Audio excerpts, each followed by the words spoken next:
gising na. Ebeng, malilate ka na. Nay, si Ebeng ay pa bumangon, no?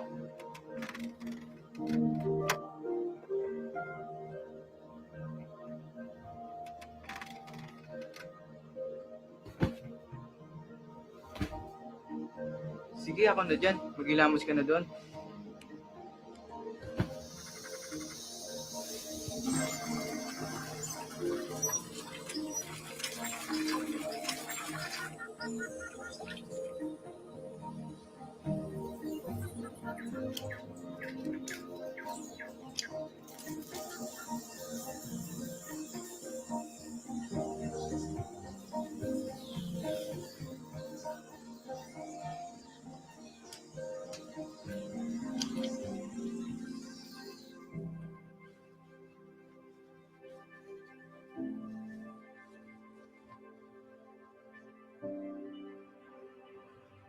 Pwede ba sa itong damit, di ba? Oo, pero malit na sa akin yan, kaya sa'yo na lang. Yan, kasyang-kasya pala sa'yo eh.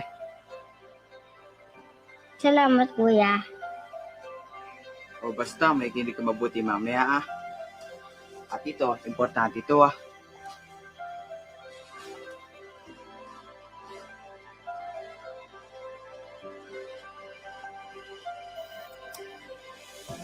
Magandang araw mga bata. Kumusta na kayo?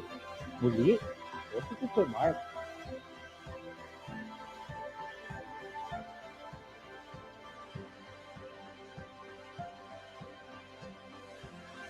Masaya ako makasama kayo ngayong araw. Natin, alaman tungkol sa ating kalusugan. Kaya tara, simulan na natin.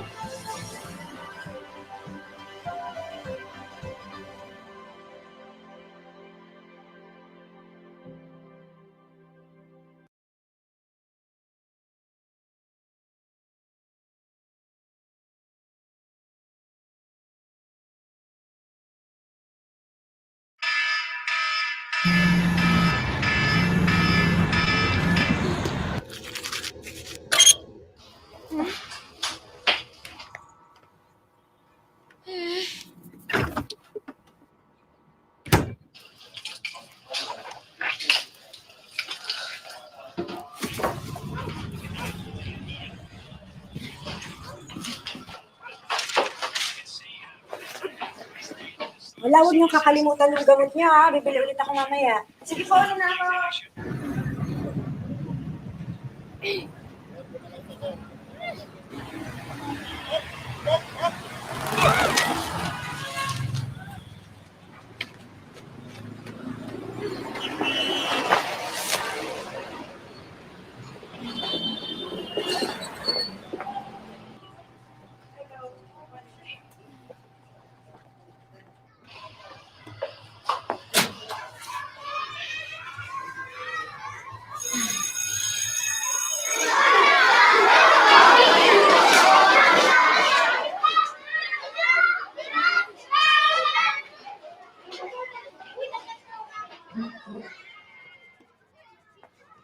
Good morning, class.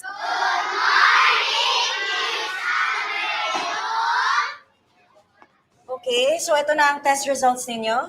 Alvarez, Castro,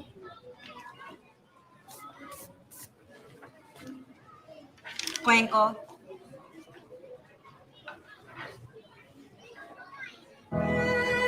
Sabi sa'yo, kaya mo yan eh.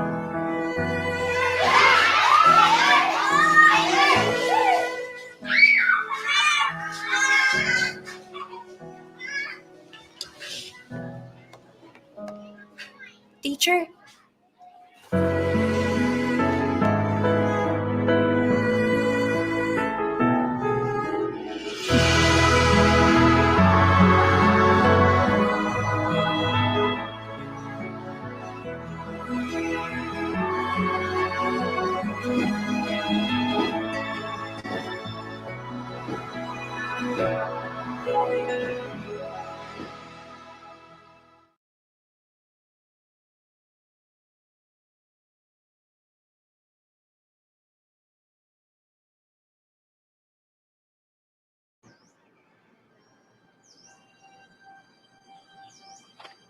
Ang extra strength ko, hindi galing sa aking mga pangarap. Ang tunay na nagbibigay sa akin ng lakas ay ang mga pangarap nila. Mahirap man sa simula, pero hindi mahihinto ang pagmamahal ng isang guro. Sipag at tiyaga ang ibubuhos.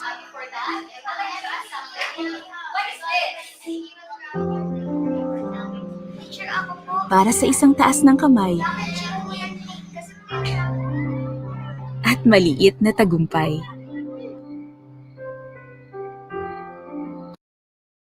Ito ang nag-uudyok sa akin araw-araw. Kaya kahit tamaan man ng sakit, So, tingnan natin kung gano'n yung kalayo na rin ito. para sa kanila, Yes, JJ. ako'y kakapit. Maganda po ng tinuro nyo. Masama man ang pakiramdam,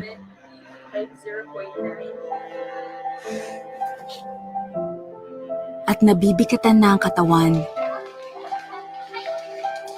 Kahit nakakatuksong bumigay.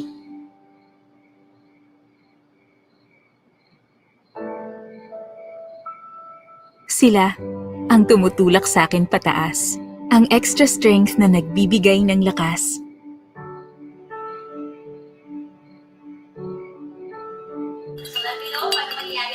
Para tuloy ang serbisyo at walang tigil ang pag-unlad. Para sa mga pangarap nila na kailangan matupad. Mga estudyante ko, may extra strength.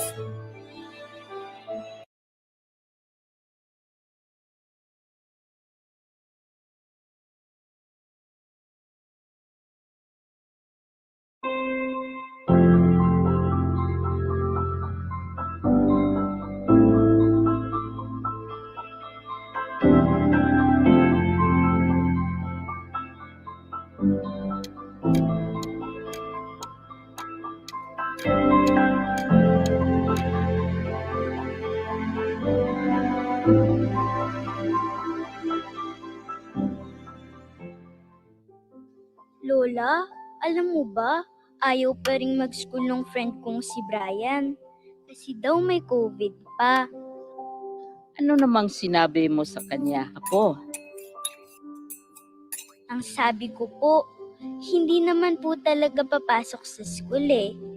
Sa bahay lang mag-aaral hanggat may COVID pa.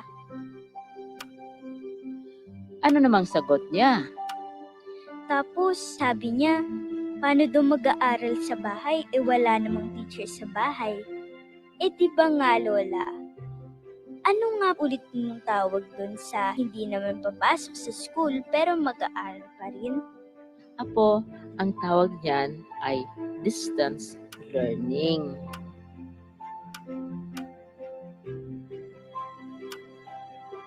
Yun nga po, mag-aaral pa rin kami gamit ng computer.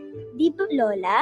Oo, pero bukod sa online, may mga lessons din na ipapalabas sa TV at radio para makapag-aral pa rin ang mga bata kahit wala kayong computer at internet.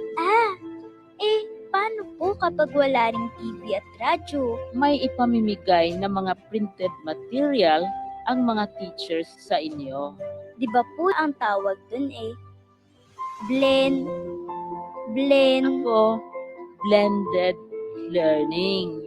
Ibig sabihin ng blended learning ay gagamitin ang iba't ibang pamamaraan ng pagtuturo gamit ang internet, ang TV, radyo, at ang print para hindi kailangang pumunta sa school ng mga teachers at mga bata.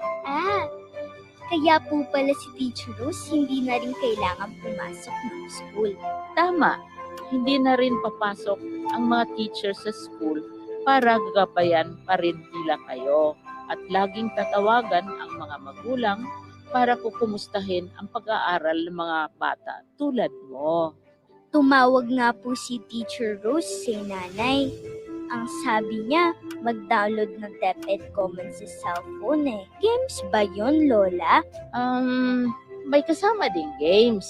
Pero yung may matutunan ka. May mga lessons din kasi sa DepEd Commons na pwedeng gamitin ng mga magulang at teachers para maturuan ang mga bata. Sasabihin ko rin po kay Brian na mag-download siya ng DepEd Commons. At sabihin mo rin sa kanya na huwag na siyang matakot mag-school. Dahil sa pasukan, sa bahay lang naman kayo mag-aaral. Gamit ang internet. Kung walang internet, TV. Kung walang TV, radyo. At kung walang radyo, ay print. Oo nga po, Lola. Hindi naman po pala dapat huminto sa pag-aaral kahit may COVID eh. Magtutulungan kami para magpatuloy ang edukasyon.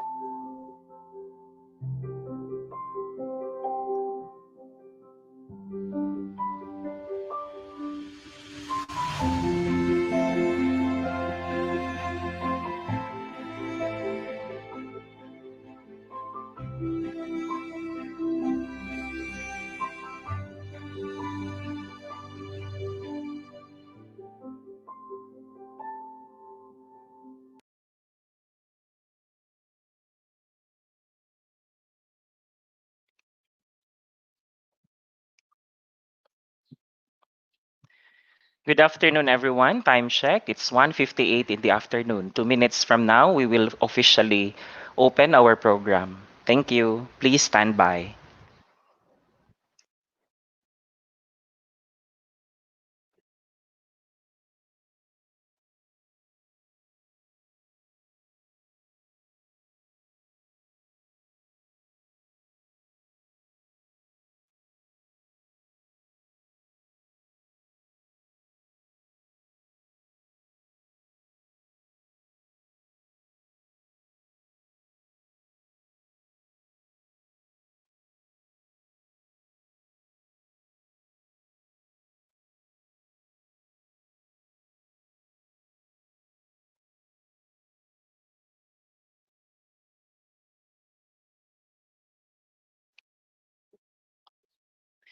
Everyone is requested to participate in the singing of the Philippine National Anthem, to be followed by a prayer.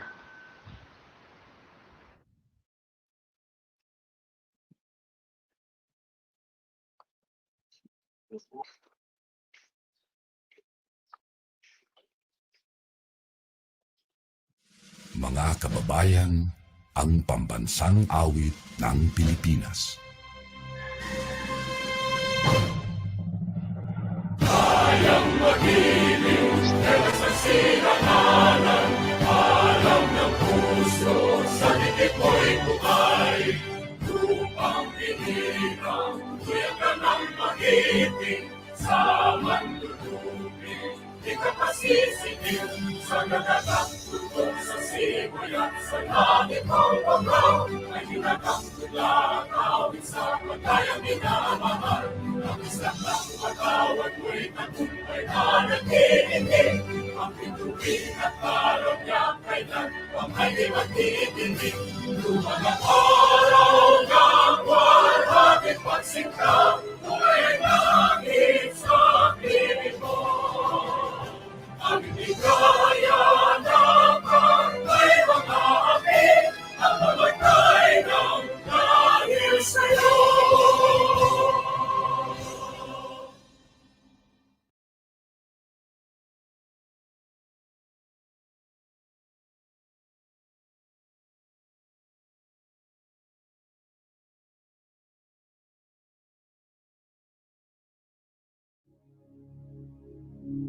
Sa ngalan ng Ama at ng Anak at ng Espiritu Santo. Amen. O aming Panginoon, ang pagsasama-sama naming ito ay aming inihahandog sa iyo upang ikaw ay pasalamatan. Labis ang aming pasasalamat sa iyong walang hanggang awa at paggalingang patuloy na ipinagkakaloob sa amin. Ang pagtitipong ito ay inilalapit namin sa iyo upang maging instrumento ng pagkakaisa at pagtutulungan. Salain mo ang aming mga isip sa anumang hindi kaaya-aya at kaisipang hindi mabatid. Linisin mo ang aming mga dila sa mapapait na salita at pahayag na makakasakit sa aming kapwa. Dalisayin mo ang aming damdamin na mapagtanim ng galit. Alisin ang hindi banal at nagpapabanal. Pagaanin mo ang aming mga kamay upang sapuhin namin ang mga balikat na may pasan at daupin ng mga palad na nanginginig. Tanggalin mo ang puwing sa aming mga mata nang kami malinawan at makakita sa pananaw at damdamin ng iba. Alisin mo ang mga balakid sa aming mga pandinig upang aming maulinig hindi lamang ang mga tinig, subalit ang nagkukubling hinanaing, hinanakit at kahilingan ng aming mga kasapi. Gawin mong matalas ang aming mga pangamoy na sanhi ng sigalot at hindi pagkakaunawaan at upang malanghap namin ang samyok ng mababangong pananalita at pagpapahayag. Gabayan mo ang pagtatapos ng pagtitipong ito. Gabayan mo ang aming mga hakbang nang matyak naming ang landas na aming tinatahak ay yaong iyong itinakda. Huwag mong hayaang kami ay maglakad ng mag-isa o di kaya'y mga pasadilim at matisod at idapa ng aming kahinaan. Ito ang aming hiling. Ito ang aming pasasalamat. Ito ang aming panalangin sa pangalan ni Jesus na aming Panginoon. Amen.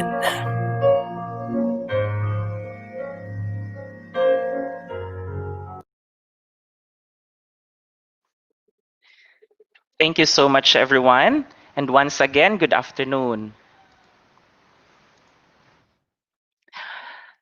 Sa muli po, ito po si Sir Bobert ninyo na muling nagpapakita sa inyo para gabayan po kayo para sa implementation ng ating Learning Delivery Modalities Course 2 for teachers. And today, we will be discussing also things for like the evaluation of your portfolios for the school heads, for the learning action cell leaders, and for the instructional coaches kung paano po natin siya gagawin mamaya. But before that, I would like to introduce to you first my companions for today.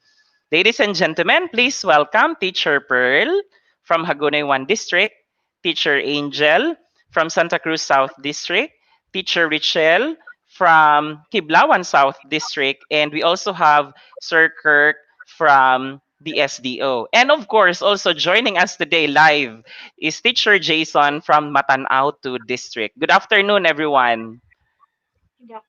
Good afternoon, Sir Bobert. Good afternoon, Sir Yes, Kurt. kumustahan muna tayo? Oo. Ano nang nangyari sa implementation ng LDM course ninyo? Nagsisimula na, Sir. Okay, very good. At least, yes, Angel? We are preparing na po for we are preparing our slide decks na po for our lab. Yes, very good. That's good. It's so good to hear from you that you have been giving progress and you're doing progress in your implementation of the LDM. How about Teacher Richelle? On the preparation stage na po, sir, Yes, very for the good. LAT Because sessions. later on, we hope to finish all of the modules within the month because we are expected to have our outputs checked within the month also. So specific details on the submission of our portfolios will be communicated to you later, okay?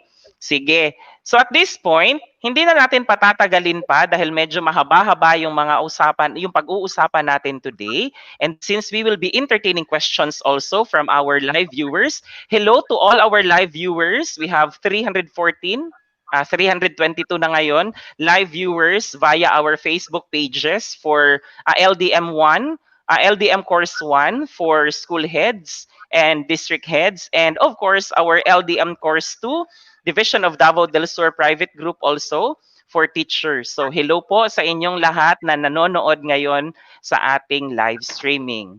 Maraming salamat po for coming in. Okay? So at this juncture, we will be having our discussion already on module number 5. But since Sir Kirk is not yet around, since he is the one who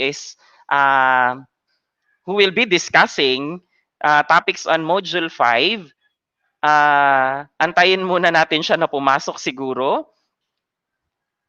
Ayan, o sige. Yung instruction natin sa ating mga live viewers ngayon is that yung mga questions nyo mamaya, isulat nyo sa comment section para mabasa namin and then mabigyan namin ng kasagutan. Oo, so dyan nyo lang po isulat sa Facebook stream, Facebook private group natin sa comment section dahil makikita naman po natin dito sa stream kung ano yung mga questions ninyo. Okay? Okay, so I think malinaw yon sa lahat ng mga participants natin who are watching us live. Okay? Later, we hope to have also our education program supervisor from the Curriculum Implementation Division, Dr. Rita L. Relianos, who is just doing some jury duty at the very moment. So, pero babalik po, sasamahan po tayo mamaya ni teacher, ni coach, ni Madam Rita. Ang dami kong bakal ngayon. Kinakabahan. Okay. So since Kirk is not yet around, may problema siguro sa internet connection niya sa office because he's in the office. So yung internet connection namin sa SGOD is medyo struggle siya. Paminsan-minsan may mga times na nawawala kami sa kalagitnaan ng mga webinars. And especially now that we are doing this streaming, ayan, si Kirk, hindi makapasok. Kirk, yung device mo is not connected. Paki-check na lang ulit. Kindly go out and then join us again. Okay? Ayan. Ayan na. Okay, very good. Okay? And also acknowledging our... Ayan, kakasabi ko lang kanina. Yes, Kirk, you are inside. And also, of course, we have here our education program supervisor from the Curriculum Implementation Division, Madam Rita. Good afternoon. Yes, good afternoon to all. Yes, Madam, thank you so much for joining us this afternoon. After this, we will be entertaining questions from our teachers from the field and some of the school heads if they are around. Thank you, Madam. Okay, Kirky, shall we begin with Module 5?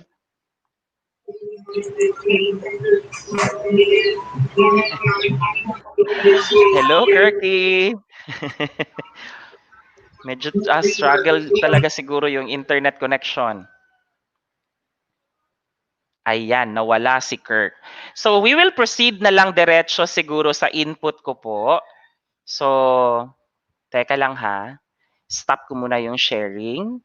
And then, share ko yung screen ko ulit.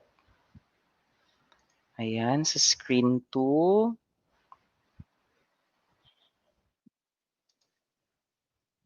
Okay, are you seeing my screen now? Not yet, sir. Not yet, Yes, sir. makikita ninyo. Okay, very good. Sige, so i-load ko Not muna yet. yung discussion natin dito. Oo, sige, very good. So, since medyo may problema sa internet connection ni Kirk, mauuna na lang muna siguro ako and then balikan natin yung presentation niya mamaya. Ayan, pati dito sa amin, medyo mahina yung internet connectivity. Okay. So, unahin muna natin yung input natin for the school heads. Okay. Saglit lang ha. I-load ko na lang lahat muna para hindi na tayo magpabalik-balik later. For those who are wondering kung anong application ang gamit ko dito, Class-In po siya. Ayan po yung pangalan ng application, Class-In. Pwede nyo po siyang i-download for free. Okay? Kirky, are you around? Hello, Kirky? Naday meeting. Yes, ayan. You are live. Hello, you are live.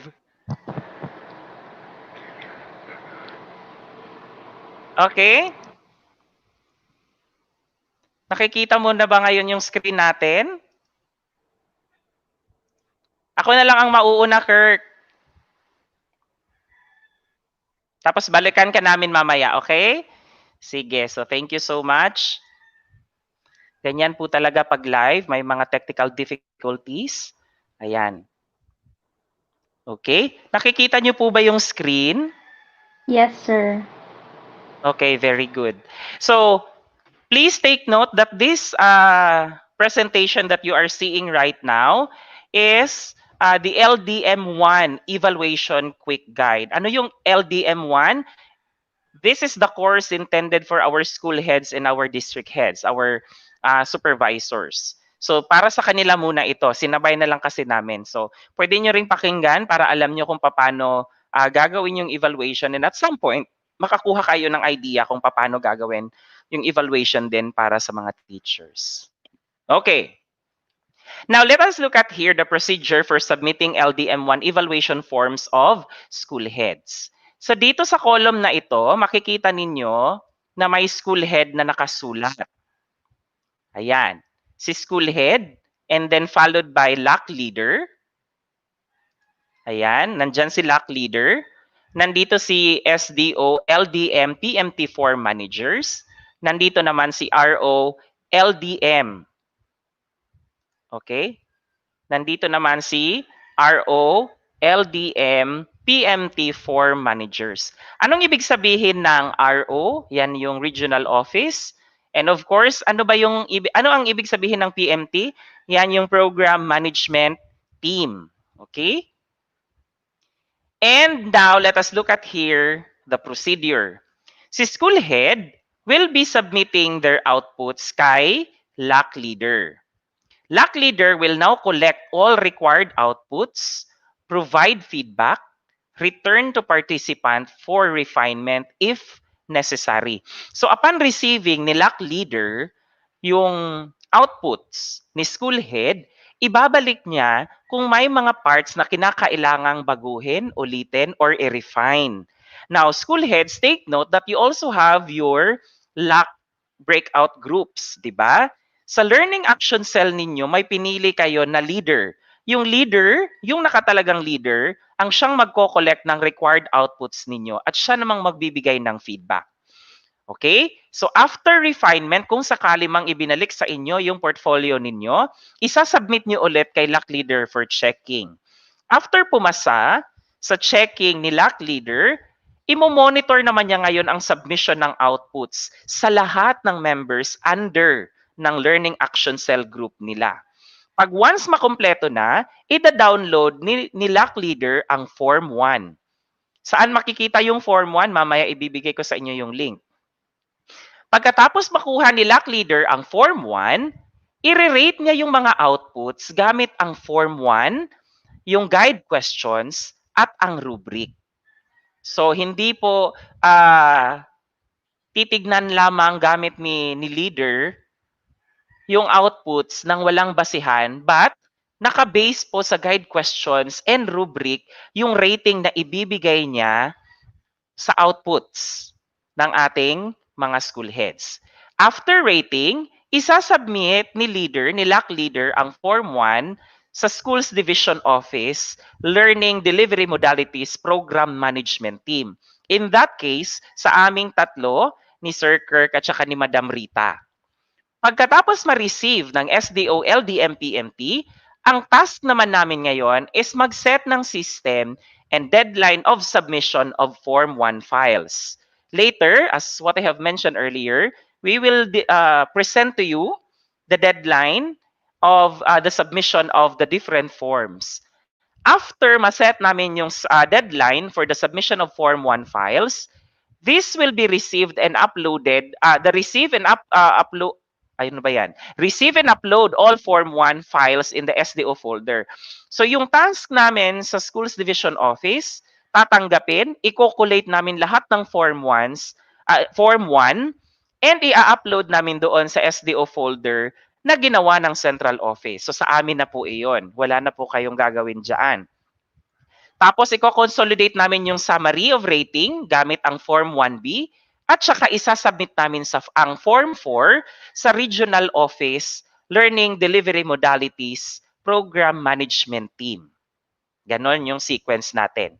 After that one, i-receive siya ng RO, ng regional office, at ganito naman yung gagawin nila. Isi-set nila yung system at saka ng deadline ng submission ng Form 4, i-validate, at saka i-consolidate ang lahat ng Form 4 files from schools division offices. And the received Form 4 will be uploaded in the regional folder na ginawa naman ng central office para sa preparation of certificates for issuance. So, ganon ang sequence natin. Do you understand? Maliwanag po ba yung flow ng ating procedure, teachers? Yes, sir. Okay, very good. Next, we have here the LDM evaluation forms of LAC leaders. For LAC leader, in this case, school head pa rin ito ha, si LAC leader, isasubmit niya ang output kay LDM coach. Sa division, we have 4 coaches. We have Coach Miss Liza Berandoy from sa regional office. Ako po, si Madam Rita, at saka si Sir Clarence. Kaming apat ang designated LDM coach from the schools division office. So ganun din po ang gagawin ninyo. Isasubmit sa amin. Kami naman po ang magkokolekta ng mga required outputs ninyo, magbibigay ng feedback, ibabalik kung kinakailangang may ulitin, may refine sa mga outputs ninyo. After makomply ninyo yung deficiency na nakita namin or mga bagay na kinakailangan ninyong i-enhance, tatanggapin namin and then imo-monitor namin ang submission ng output sa lahat ng members. And then after that one, we will download form number 2 and we will rate your outputs based on the form 2 using the guide questions and rubric. So the same lang din siya doon sa isa-submit ng school head kay LAC leader.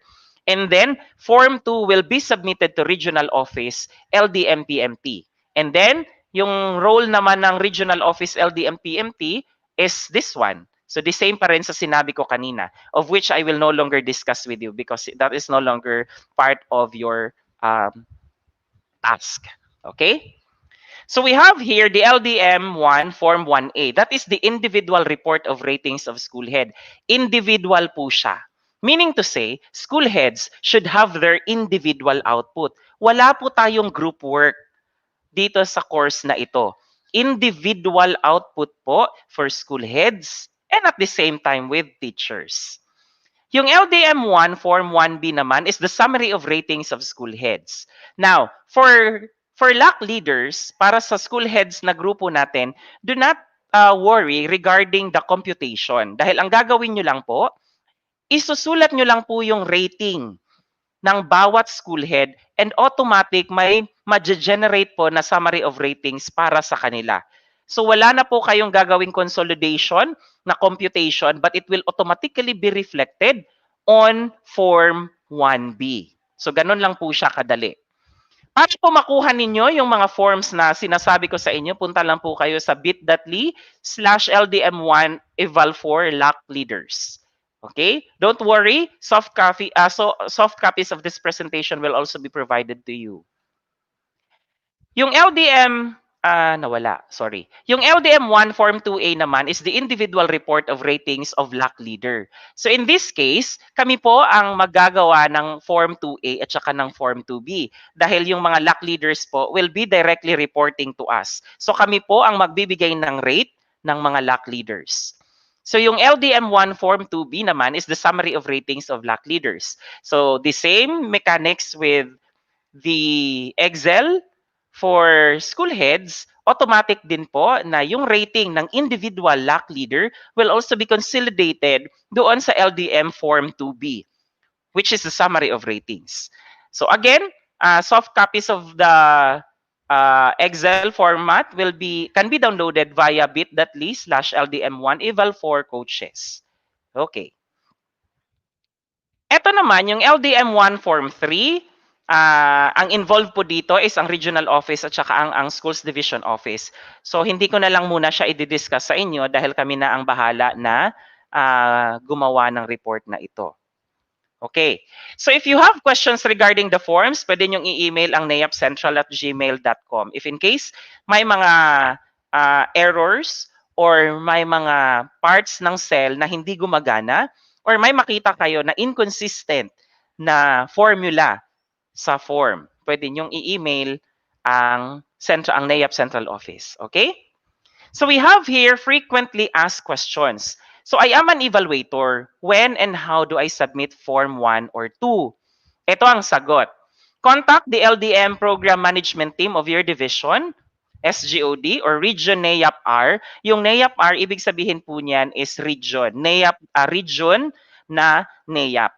Okay, so divisions, regions have varying systems of collecting forms and submission deadlines. Because every schools division office magkakaiba po kami ng magkakaiba po kami ng deadlines na sinet for the submission dahil hindi po kami synchronous na nagbigay ng rollout because other divisions are already through with the course and us is still doing our part in the implementation of the LDM course 2. Second question, how do I download the evaluation resources? So yan, pinakita ko sa inyo kanina yung link. So how to download? Go to File, then click on Download as PDF or Excel or PPT. Depende po kung anong format ng file. And you may also hover your cursor to the file thumbnail, then click on the down arrow icon. So you don't need to send a request to access or edit the file. Please do not do that because NAYAP Central Office will not grant you the access or edit of the file, but you can download them directly. Third question, I was given a copy and already accomplished the old version of the evaluation form. Do I need to evaluate again the outputs using the new version? Good thing sa atin, dahil hindi pa natin na-evaluate lahat ng ating mga outputs, ibig sabihin, yung gagamitin natin na version ngayon is the latest version, the newest version.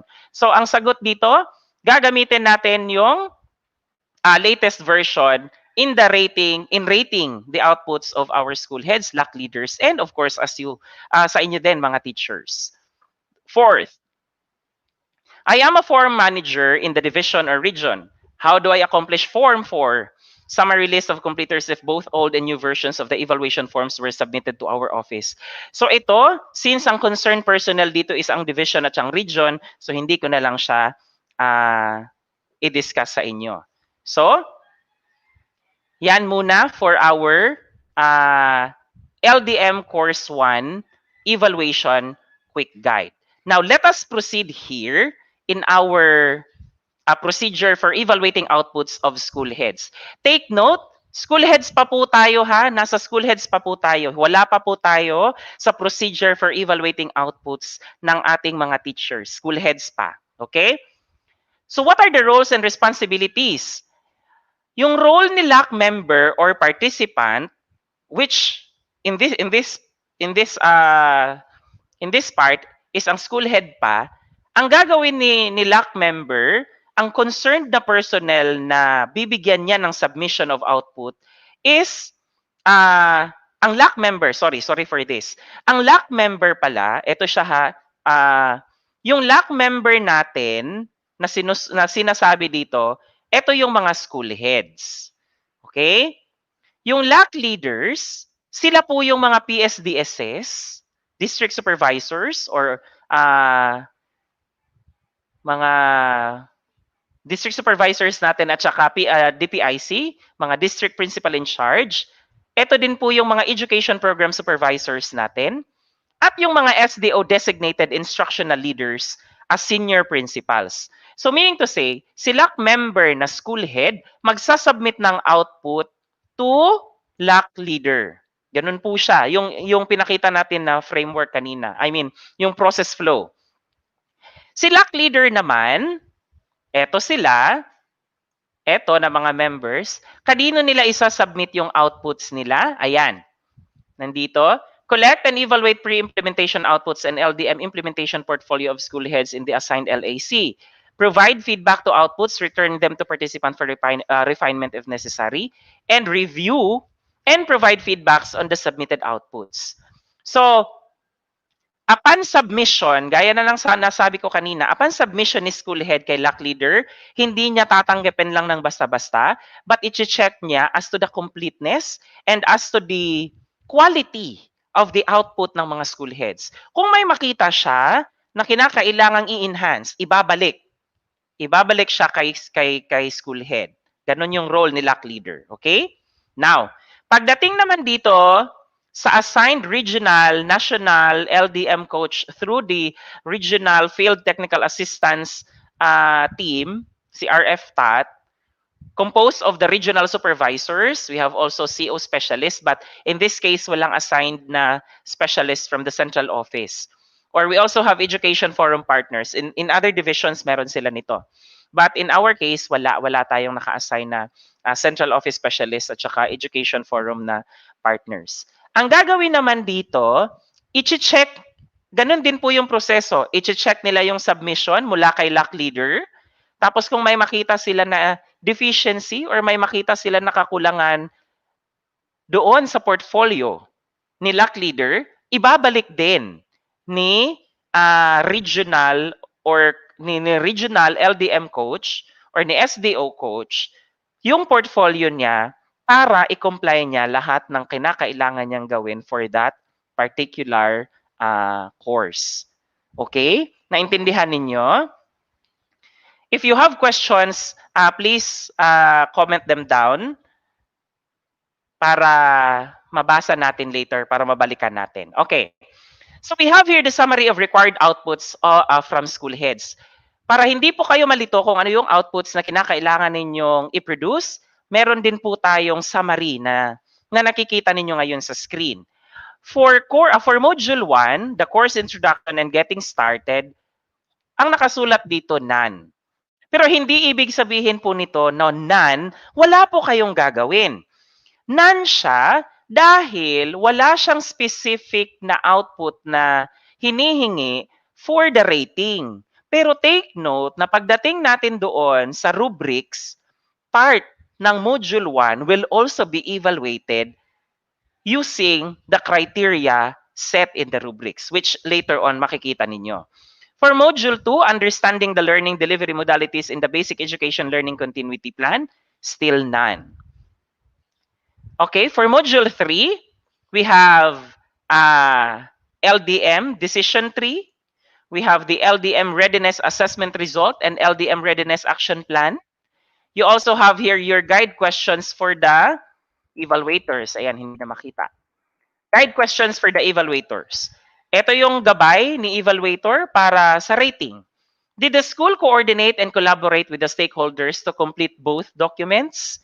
Take note that stakeholders, particularly our parents, should be involved in the processes and operations of our school, especially now in the new normal.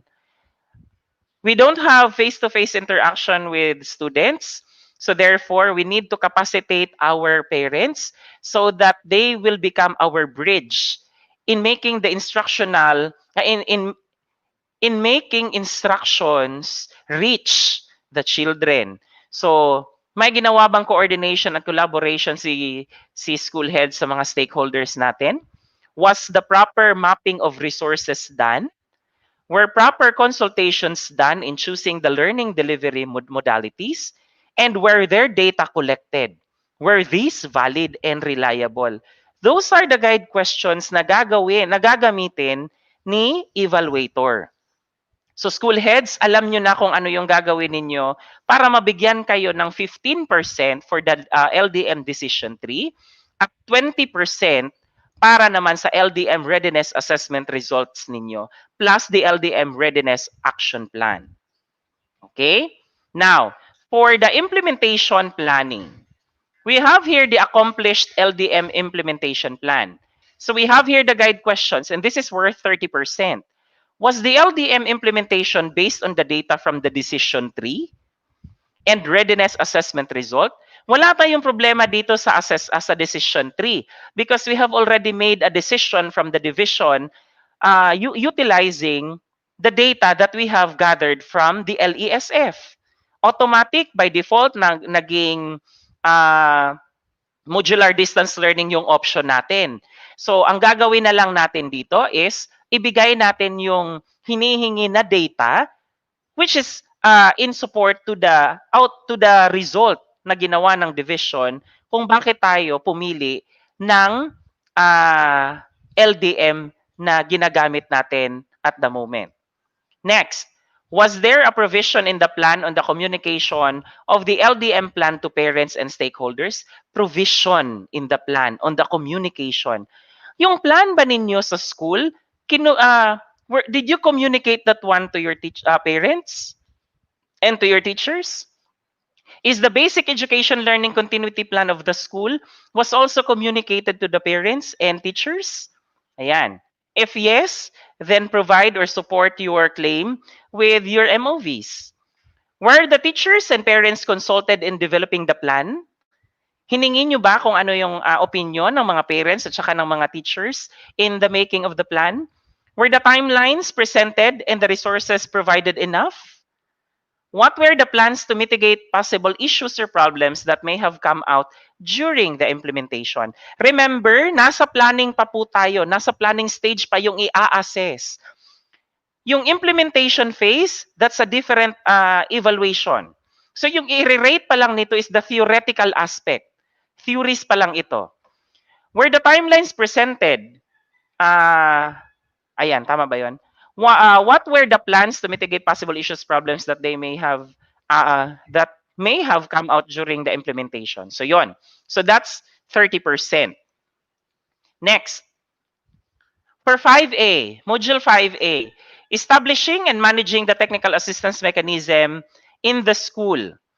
We have here 15% for accomplished technical assistance plan for teacher. Remember po, accomplished. Ibig sabihin, dapat tapos po na technical assistance plan. So guide questions for the evaluators. Were the TA plans based on the expressed needs of their teachers? Were these validated by the faculty members? Yung nakasulat po ba doon sa plan ninyo, na-validate po ba siya? And was it also consulted did you consult teachers also for that plan in coming up with the plan? And does it show in detail how the technical assistance will be implemented? Kinommunicate nyo din po ba kung ano yung kinakailangan na gagawin ni teacher para maintindihan ni teacher kung paano i-implement yung modalities at kung paano i-implement ang technical assistance mula kay teacher, mula kay school head patungo kay teacher. Remember, school heads, you are always the provider of technical assistance to your teachers. You are the leader of the school. So therefore, it is expected of you to guide your teachers kung ano ang gagawin nila at kayo yung magsiset ng direction para hindi po mawala yung mga teachers ninyo at alam nila kung ano ang gagawin nila in the implementation of those modalities. Okay? Sa 6A naman, monitoring and evaluation of the learning delivery modality implementation and monitoring, 20%. So accomplished M&E plan. Accomplished, again ha, accomplished M&E plan. You were asked to submit your M&E plan for the implementation phase. So dapat, upon submission ninyo, accomplished siya. Dapat tapos na plan, complete. Guide questions for the evaluators. If the health situation in the community where the school belongs improves, what will be the initial steps that the school head can do to align the LDMs to changes that are happening? If in case magbago, mas bumuti na yung kondisyon natin as to suggest as per IATF na recommendation, ano yung mga gagawin ni school head para ma-align ang mga learning delivery modalities sa mga kaganapan o mga pagbabago na nangyayari. Meron ba siyang sinulat doon na contingency plan? May sinulat ba siya doon na specific plans kung ano ang gagawin niya if in case bumuti na ang lagay ng ating school or ng ating LGU kung saan nabibilang ang ating schools? If the chosen LDM doesn't work, what shall the school head do? May sinulat ba si school head doon na plan B? May plan C ba siya or plan D? Hanggang plan Z para maabot lang natin yung mga estudyante natin kung sakasakali man na yung LDM na ginamit natin ay hindi siya gumana. Next, is there a system in place to record the changes or shifts that may happen during the implementation? Ayan, may mechanism ba kayo? Did you employ, may ginawa ba kayong enabling environment for the monitoring of the changes ng implementation ng modalities ninyo? Kung meron, then show it. And then how can you ensure that the shift of the LDM is based on sound and reliable data? Meaning to say, yung decision ninyo na magbago ng modalities, naka-anchor ba siya sa reliable na data? Hindi ba siya naaayon doon sa kagustuhan lamang ng school head? But data-driven ba siya? So, ganon. Now, for the practicum part, remember that I have mentioned a while ago that there are two parts to be evaluated. First, we have the theoretical part, and the second one is the practicum part. Pagdating sa practicum part, yung 100% natin dito, wala pa siyang specific breakdown kung magkano ang ibibigay for the list of evidences of practice based on PPSSH. Remember, school head, yung Philippine Professional Standards for School Heads, released na siya. So, kinakailangan na i-adapt ninyo kung ano yung mga standards na nakasulat sa PPSSH para ma-align nyo naman yung IPCR ninyo sa mga susunod na mga performance cycle. Okay? And then action plans. Hindi pa po nakasulat kung hindi pa naka-identify kung ilang percentage ang ibibigay for the action plan. Okay. Now, Kirky, are you ready? Yes, very good. I will go back to this discussion of the evaluation rubric for outputs of school heads later. Ibibigay ko muna sa inyo si Dr. Kirk Herwela para i-discuss sa atin. Break muna ako, masakit na po yung lalamunan ko. Oh, ibibigay ko muna si Dr. Kirk sa inyo para mag-discuss ng Module 5 para sa ating mga teachers. Okay? Yes, Kirk, please take it away. Yes. Okay. Sige, sir. Sorry kanina kasi nag-fluctuate yung internet sa office. Yes, ganun talaga. Okay lang yan. That's normal. Thank you so much for finding And ways bumalik na in siya. coming back. Yes. Oo. Okay. Take it away. Sandali ha. Share screen. Okay. Entire screen and then share. Okay. Kindly confirm po kung naka-ano na, flash. Acknowledging your screen, Kirk. Okay. Now, good afternoon, ladies and gentlemen. Good afternoon sa ating mga teachers na nandito sa loob nating StreamYard at saka sa ating mga viewers na nanonood sa ating Facebook Live. At kay Madam Rita at saka kay Sir Bobert na nandito rin sa loob ng ating StreamYard. Good afternoon, everyone. So, welcome to the Module 5, which is all about the building the teaching portfolio related to the implementation of the modalities.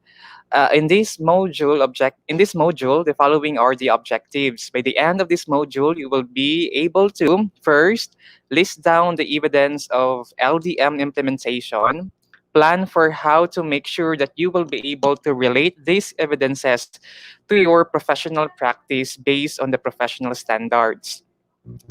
Particularly, there will be two lessons for this module 5. First is the lesson on the teaching portfolio and its content. Ano yung portfolio at saka yung content ng portfolio. Meaning to say, we're going to discuss principles, guidelines, the rule of thumb regarding the portfolio at ang content ng portfolio. Although na-explain na kayo na ng Sir Bobert regarding sa guidelines in the level of the DepEd, pero itong aking i-discuss about the portfolio and the evaluation rubric or rubrics are all about principles and so that we could be able to have a wide range of theoretical basis on our undertakings regarding this LDM. Kasi iba yung pamamaraan ng paggawa ng gawain kung alam natin kung ano yung mga principles at saka mga theories behind these undertakings. So, meaning to say, we will be discussing the principles of portfolio or the contents about the portfolio and the evaluation rubric. So let's discuss the teaching portfolio. So this is different from the portfolio that we asked our students or require our students. This time, this is all about the portfolio for the teachers. For activity 1, go over the list found in LDM2 guide for expected outputs and find out whether you have completed all the outputs required for modules 1 to 4 of this course. So meaning to say, in making or crafting or creating portfolio, there are already pre-listed outputs for our guide. So these are the outputs or the list of output. For module 1, there will be no outputs. Module 2, the individual or the LAC group presentation on unpacking of the simple milk. Then for the module 3, quite a lot. There should be in your portfolio the following: list of targeted learner interventions, learning tasks for distance learning, assessment methods in distance learning, weekly home learning plan for one subject, individual learning monitoring plan for a student who lags behind in completing the learning task. LAC 3, teacher engagement report, the optional if LAC session was conducted. LAC 3 session report, optional if LAC session was conducted. So these were the outputs that we have discussed in Module 3A. For Module 3B, to accomplish LR rapid assessment tools with reflections. Module 4, finalize LDM individual development plan. Okay. This time we are going to discuss the readings or references regarding portfolio so that we can be able to understand more or increase our altitude regarding our knowledge on portfolio para maganda rin ang ating pagkagawa ng portfolio. Okay. So, these are the following questions that we are going to answer, hopefully answer as we finish discussing the portfolio. How will your portfolio help you in tracking the progress of your teaching practice in your school's LDM? What evidence from the previous modules will help capture the progress of your teaching practice? Why is writing down your reflections an integral part of your portfolio?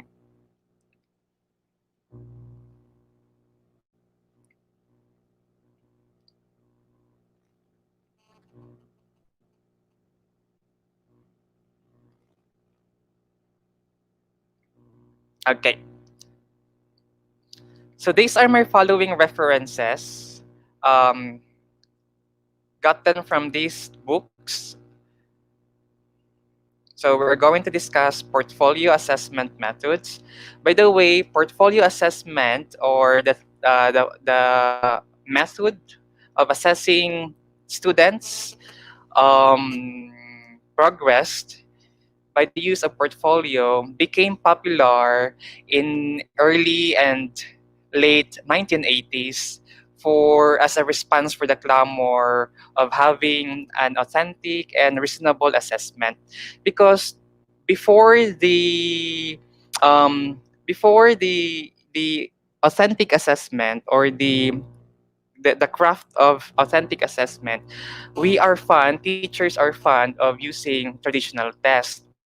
What are the traditional tests? These are the written test or written assessment, the paper and pencil test, which were very limited in terms of grasping the totality of the learning progress and the achievement of the learning goals of the students.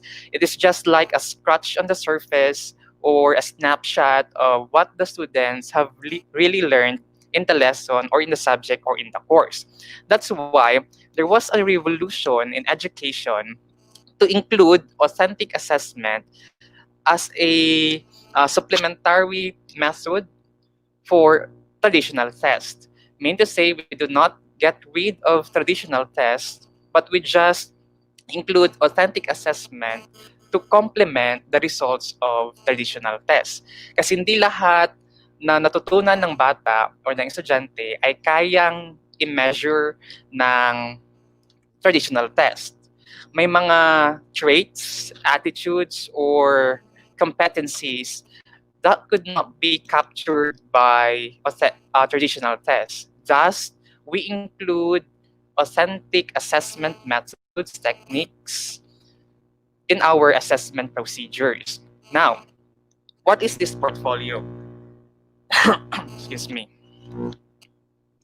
Portfolio is one of the many authentic and real-world assessment method that we give to our students to capture more about their learning in the subjects or in the course. Particularly, a portfolio is a purposeful collection of student work that exhibits the students' efforts, progress, and achievements in one or more areas. Take note of the following terms that were underlined in this presentation. A portfolio is a collection. It is not just a collection of student works, but this is a purposeful collection of student works. Mean to say, we do not just compile the student works because we just want to have a pile or to pile up their evidences of their efforts, progress, and achievements. But there is a purpose on why we collect the students' work. It's because we want to monitor their progress. We want to use these data to provide intervention plans or programs. We would like also to give feedback or also to grade students. That's the purpose of why we want to collect the students' works, particularly the evidences of their works. This is a purposeful collection of student work that exhibits the students' efforts, progress, and achievements. Meaning to say, in a portfolio, we are going to exhibit not only the achievements of our students, but in a portfolio, we will also include their efforts and progress. Mean to say, the most misconception about portfolio is that the portfolio is only a compilation of the works that should be showcased to students. Hindi dapat ganun lang. Ang portfolio, kasama din dyan yung process of learning, kasi hindi lahat ng output ay kayang i-represent yung natutunan ng bata. Say for example sa mathematics, hindi porket mali yung final answer ng bata is walang natutunan yung bata. So walang pinagkaiba si Juan na alam yung proseso ng pag-solve pero mali lang yung kanyang final output kaysa kay Pedro na wala talagang alam plus mali pa yung kanyang final output. So pag ganyan yung ating thinking or your concept, ang ating mindset about portfolio, na we will just showcase the achievement of our students, and therefore we are being unfair and misrepresenting the achievement of students learning of the course or the subject or the objectives. Kailangan we need also to include the process. That's why we call that the process-based assessment or the output-based assessment. So we will also include the efforts. The efforts could be represented through the drafts, the scribbles of our students, through the corrected outputs of our students, so that we can be able to determine if the students have jumped from one milestone to another. Next is a portfolio continually grows and accumulates as the student progresses in the particular learning task. So ang portfolio hindi ginagawa in one sitting or overnight. They should be a continuous accumulations of students' progress to monitor their growth and development. That's why nga ang portfolio is, if we're having a portfolio, if we want to report portfolio, kailangan kina-communicate siya sa mga learners in the beginning, hindi siya sa end. Kasi this should be a continuous process. The overall purpose of creating a portfolio is to enable the student to demonstrate to others the learning and their progress. So this is one of the purpose of portfolio, for the students to be able to demonstrate their learning and their progress to others, just like the program head or the program owner, the stakeholders, the principal, and so on and so forth. Because portfolio is also exhibited in some institution. Portfolio is also exhibited for the sake of accreditation, because the portfolio, series of portfolio, exhibits of portfolio is also an evidence of an evidence that the program, say for example, this is a B.Ed program or any program, is in compliance or is achieving the objectives of the program, of the course, and of the class. Now, what are the major values of portfolio? First, in building portfolio, students become active participants in the learning process and its assessment, because become active participants in the learning process because we give them the leeway and the freedom to create their own portfolio. They have a freedom to create their portfolio. What will be how would they represent the content, the pacing. The pacing will depend on their availability of time, and so on and so forth. So it becomes an active. Students become an active participants in the learning process and also in the assessment. An evidence and a manifestation that a portfolio could also be used for self-assessment.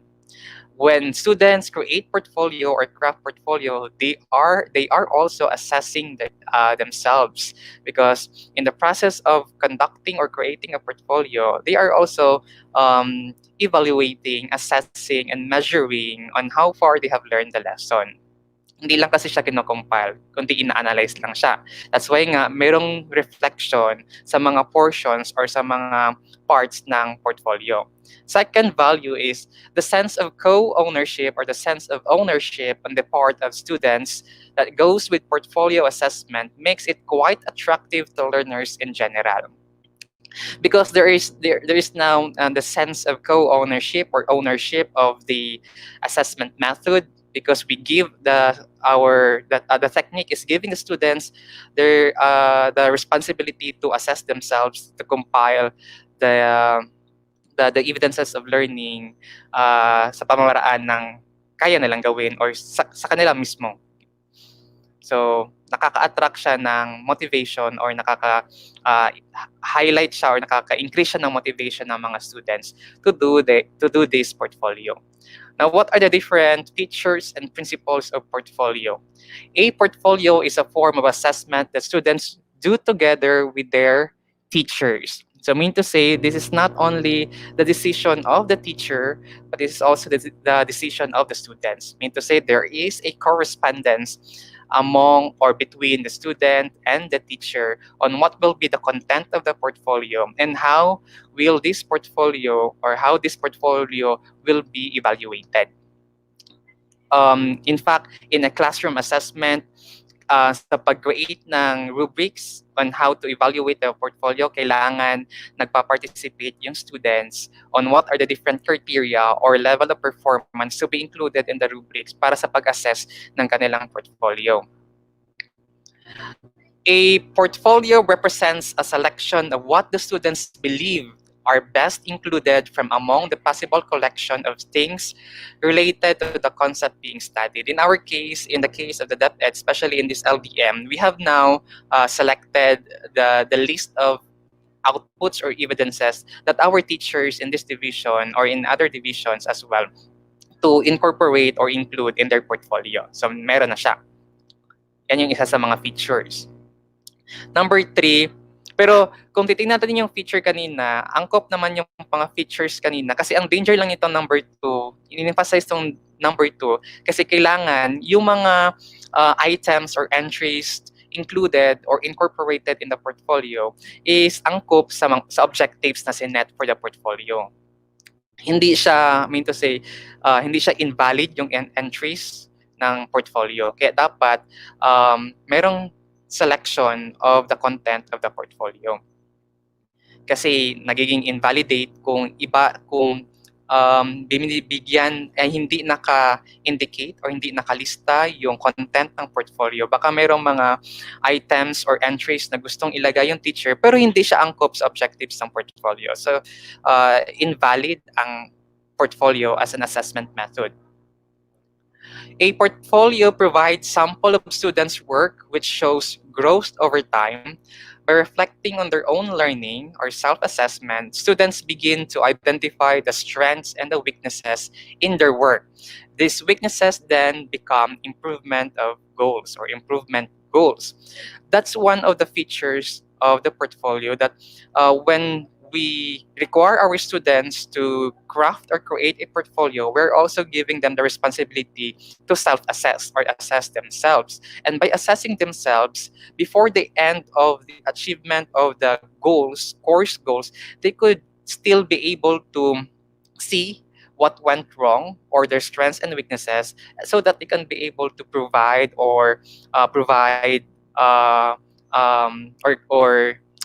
tawag niyan, to provide intervention for those weaknesses or to strengthen more those items na magaling sila. Number 4, the criteria for selecting, assessing the portfolio contents must be clear to the teacher and the students at the outset of the process. So kailangan kino-communicate ng isang teacher or nagre-require ng portfolio yung evaluation rubric for that particular portfolio. Because try to imagine if the teacher would not give or would not orient the students on how this portfolio should be evaluated, then it's just like it's just like sailing sa sea na walang direction. Baka ma-include mo lahat ng isda sa dagat, pero hindi kinakailangan.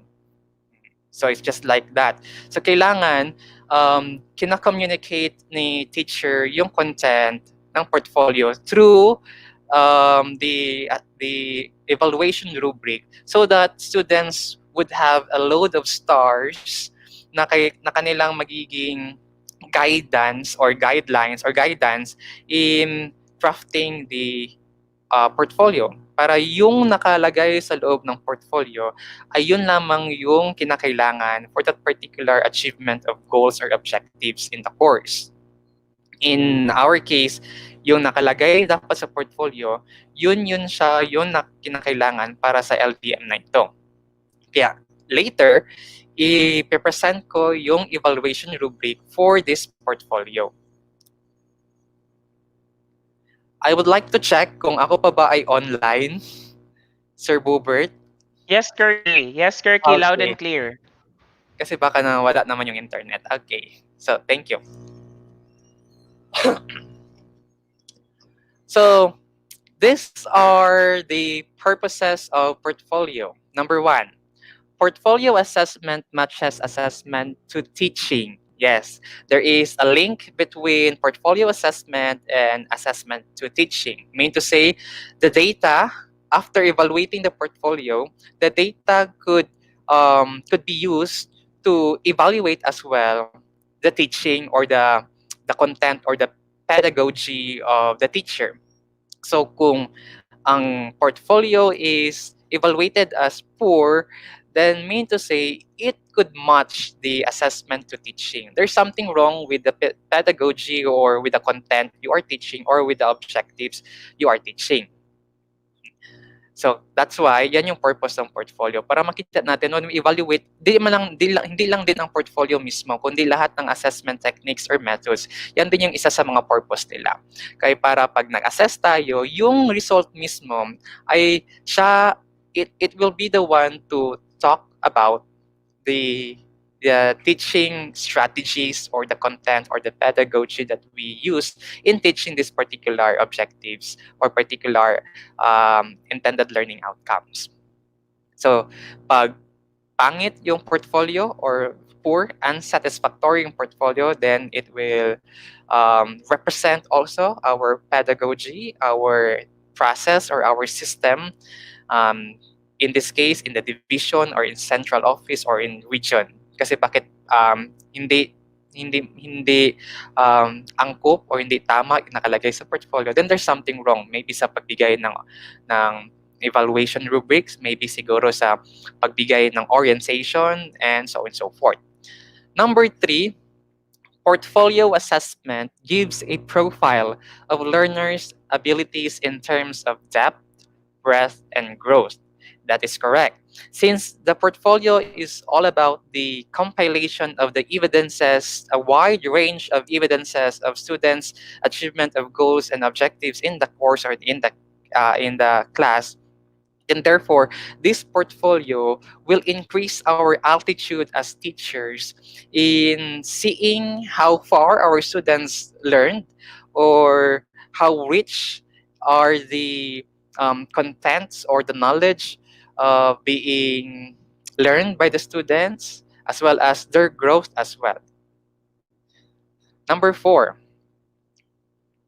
portfolio assessment is a tool for assessing a variety of skills not normally testable in a single setting for traditional testing. Yes, one of the principles of assessment is that assessment techniques or methods should be varied and multiple, meaning to say, kailangan marami siya, pero ang pagkarami niya ay hindi pari-parihas, kundi marami pero iba-iba.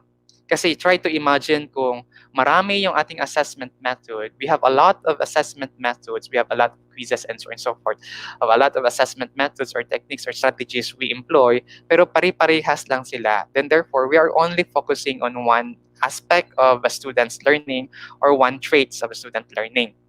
So it is unfair for the student. It's just like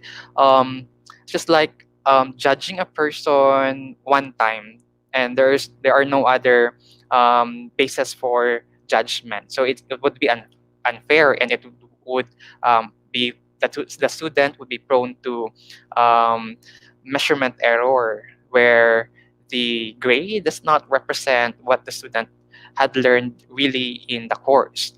So kailangan that's why ang portfolio ay isa sa mga techniques and methods para maging varied and multiple yung ating basis for evaluating or assessing students.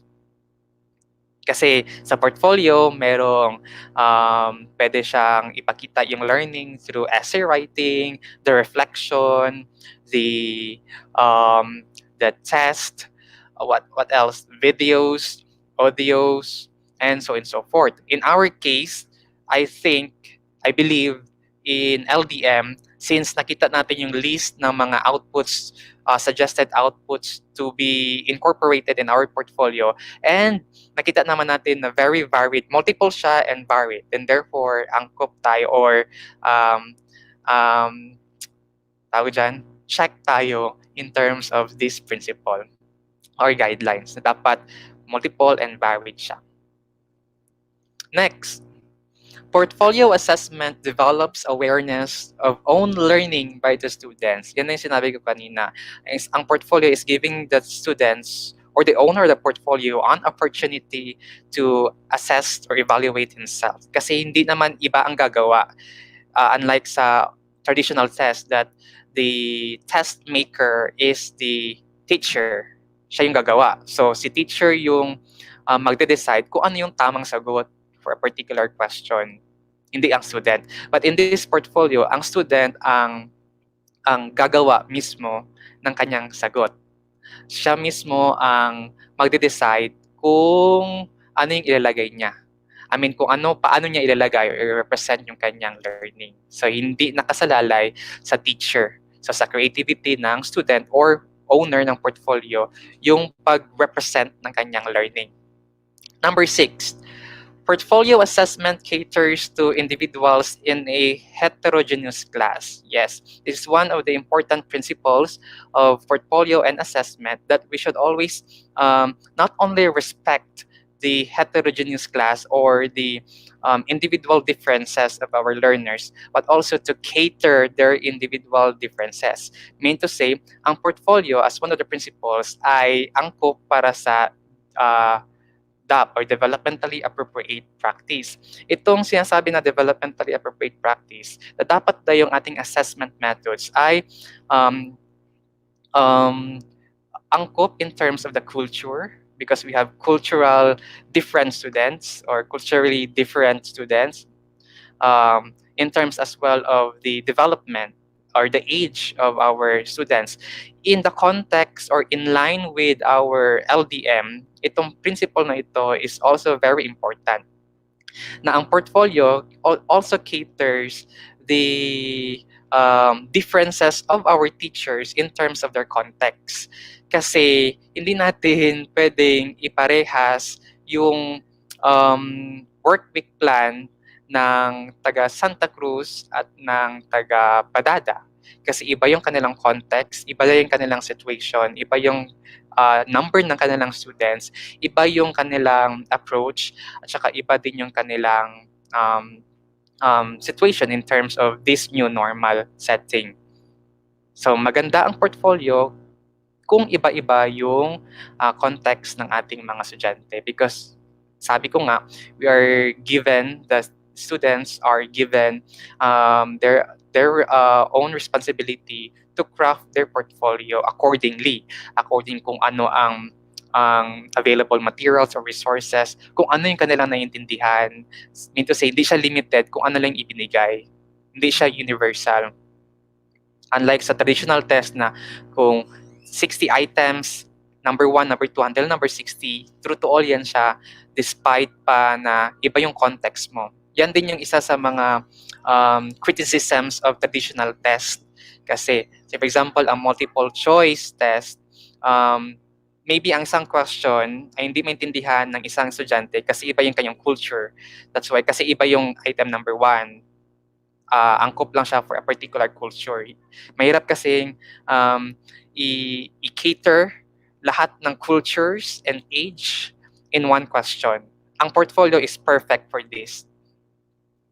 Number 7, portfolio assessment develops social skills because students interact with each other. Yes.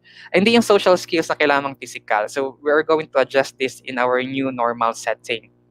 So, social skills in terms of the teachers crafting the portfolio, nakaka-develop siya ng social skills because you would ask help or you would provide help or seek assistance or give assistance to your co-teachers as well. Sana sa pag-craft ng ating teachers ng portfolio na ito ay nagkakaroon tayo ng sense of co-ownership or ng camaraderie or ng teamwork na you help others as well, or also seek for help in crafting or creating this portfolio.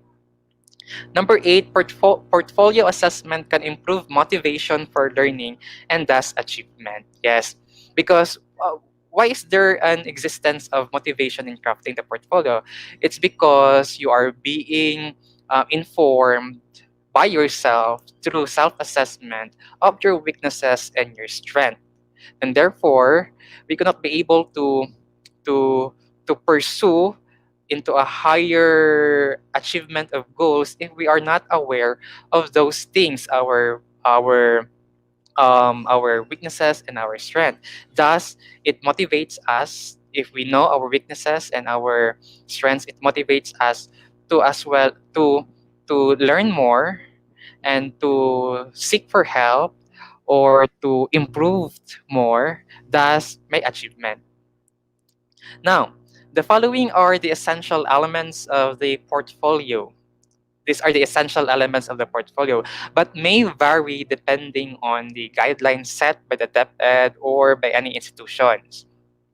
Number one, always dapat siyang may cover letter. Ano yung cover letter? The cover letter would encompass the the profile of the owner of the portfolio and the contents or what are the entries that could be seen inside the portfolio. Ganyan siya. And the purpose of this portfolio as well. Yan yung cover letter. Number two is the table of contents. We all know this. Number three are the entries. Pag sabing entries, yan din siya yung mga list of evidences, not list, kundi yung mga evidences mismo. Pwede siyang CD tape, DVD, tape records, the scribbles, the drafts, the achievements, and so on and so forth.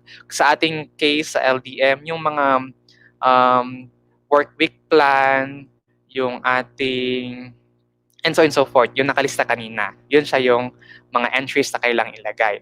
Of course, it is also important to include, number 4, dates on all entries. Sir, bakit may dates? In classroom assessment, kailangan may date kasi how are you going to monitor the progress of the student kung walang dates? Ang date ang mag-i-indicate kung ano ang pacing ng pagkatuto ng bata para alam natin kung nahihirapan or hindi nahihirapan or okay lang yung pacing ng pagturo sa bata. Yan yung importance ng dates. Kasi makikita natin yung milestone. Kasi di ba sa development, we learn the same concept but we may vary in terms of the time na na-learn yung isang concept. So yan yung important din ng date. Sa teachers, of course, kailangan din talaga ng dates sa mga entries para alam natin kung ma-monitor natin yung progress ng pag-usad ng LDM na ito. Number 5 is reflection. Always yan siya sa isang portfolio na may reflection. Usually, sa classroom assessment, si teacher ang tutulungan niya sa student on identifying the entries na kailangan ng reflection. Kasi sa classroom assessment, hindi lahat ng entries ay kailangan lagyan ng reflection. So meron lang din mga ibang entries na kailangan ng reflection. Pero essential siya, vital, and significant ang reflection sa portfolio. Hindi yan siya nawawala sa lahat ng portfolio, ang reflection. Okay. So yun yung theories, principles, guidelines in making a portfolio. I think kanina na-explain na mabuti ni Sir Bubert yung ibang items or matters regarding sa pagbuo or pag-craft or pag-create ng portfolio. Ngayon ay aking i-discuss ang scoring rubric. So balik muna ako sa aking presentation. Ay, hindi ito. Okay pa ba tayo dyan? Naririnig pa ako? Baka wala na akong internet. Yes, Kirky, loud and Yes, clear. sir. Okay.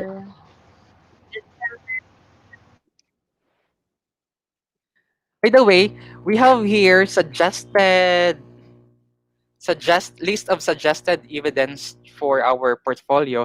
Pero hindi ibig sabihin na may mga list, ayun lang din ang ilalagay sa portfolio. Pwede maglagay ng kung ano ang alam nyo na mag-represent sa inyong work week plan. Ang importante is na ilagay yung minimum requirements na sinet ng DepEd for this portfolio. Kung gusto nyo maglagay ng pictures, pwede. Now for lesson 2, the evaluation rubric.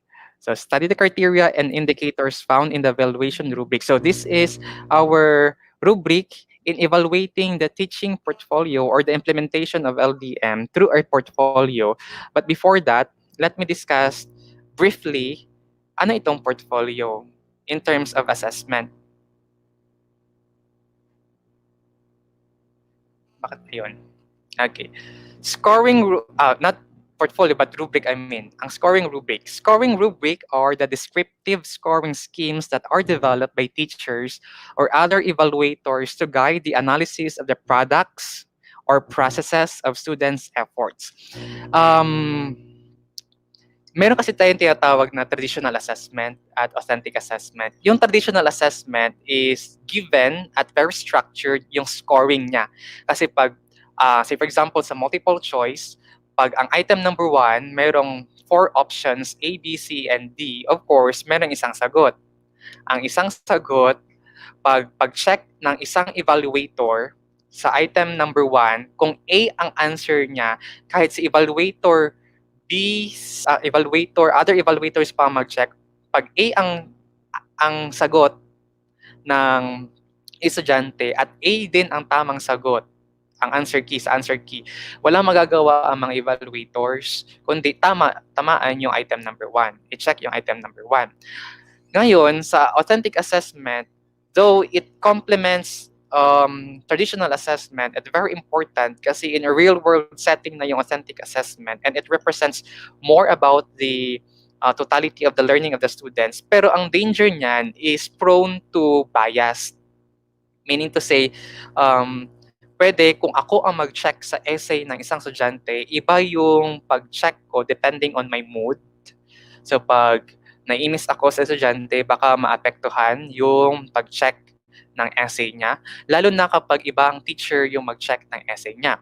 Pero anong ginagawa para ma-eliminate yung bias? It's through rubric. So yung mga authentic assessment or mga process-based assessment or product-based assessment ay kailangan always may rubric para maging valid yung ating scoring system or evaluation system. So yan yung importance of having a rubric in authentic assessment, particularly in a portfolio.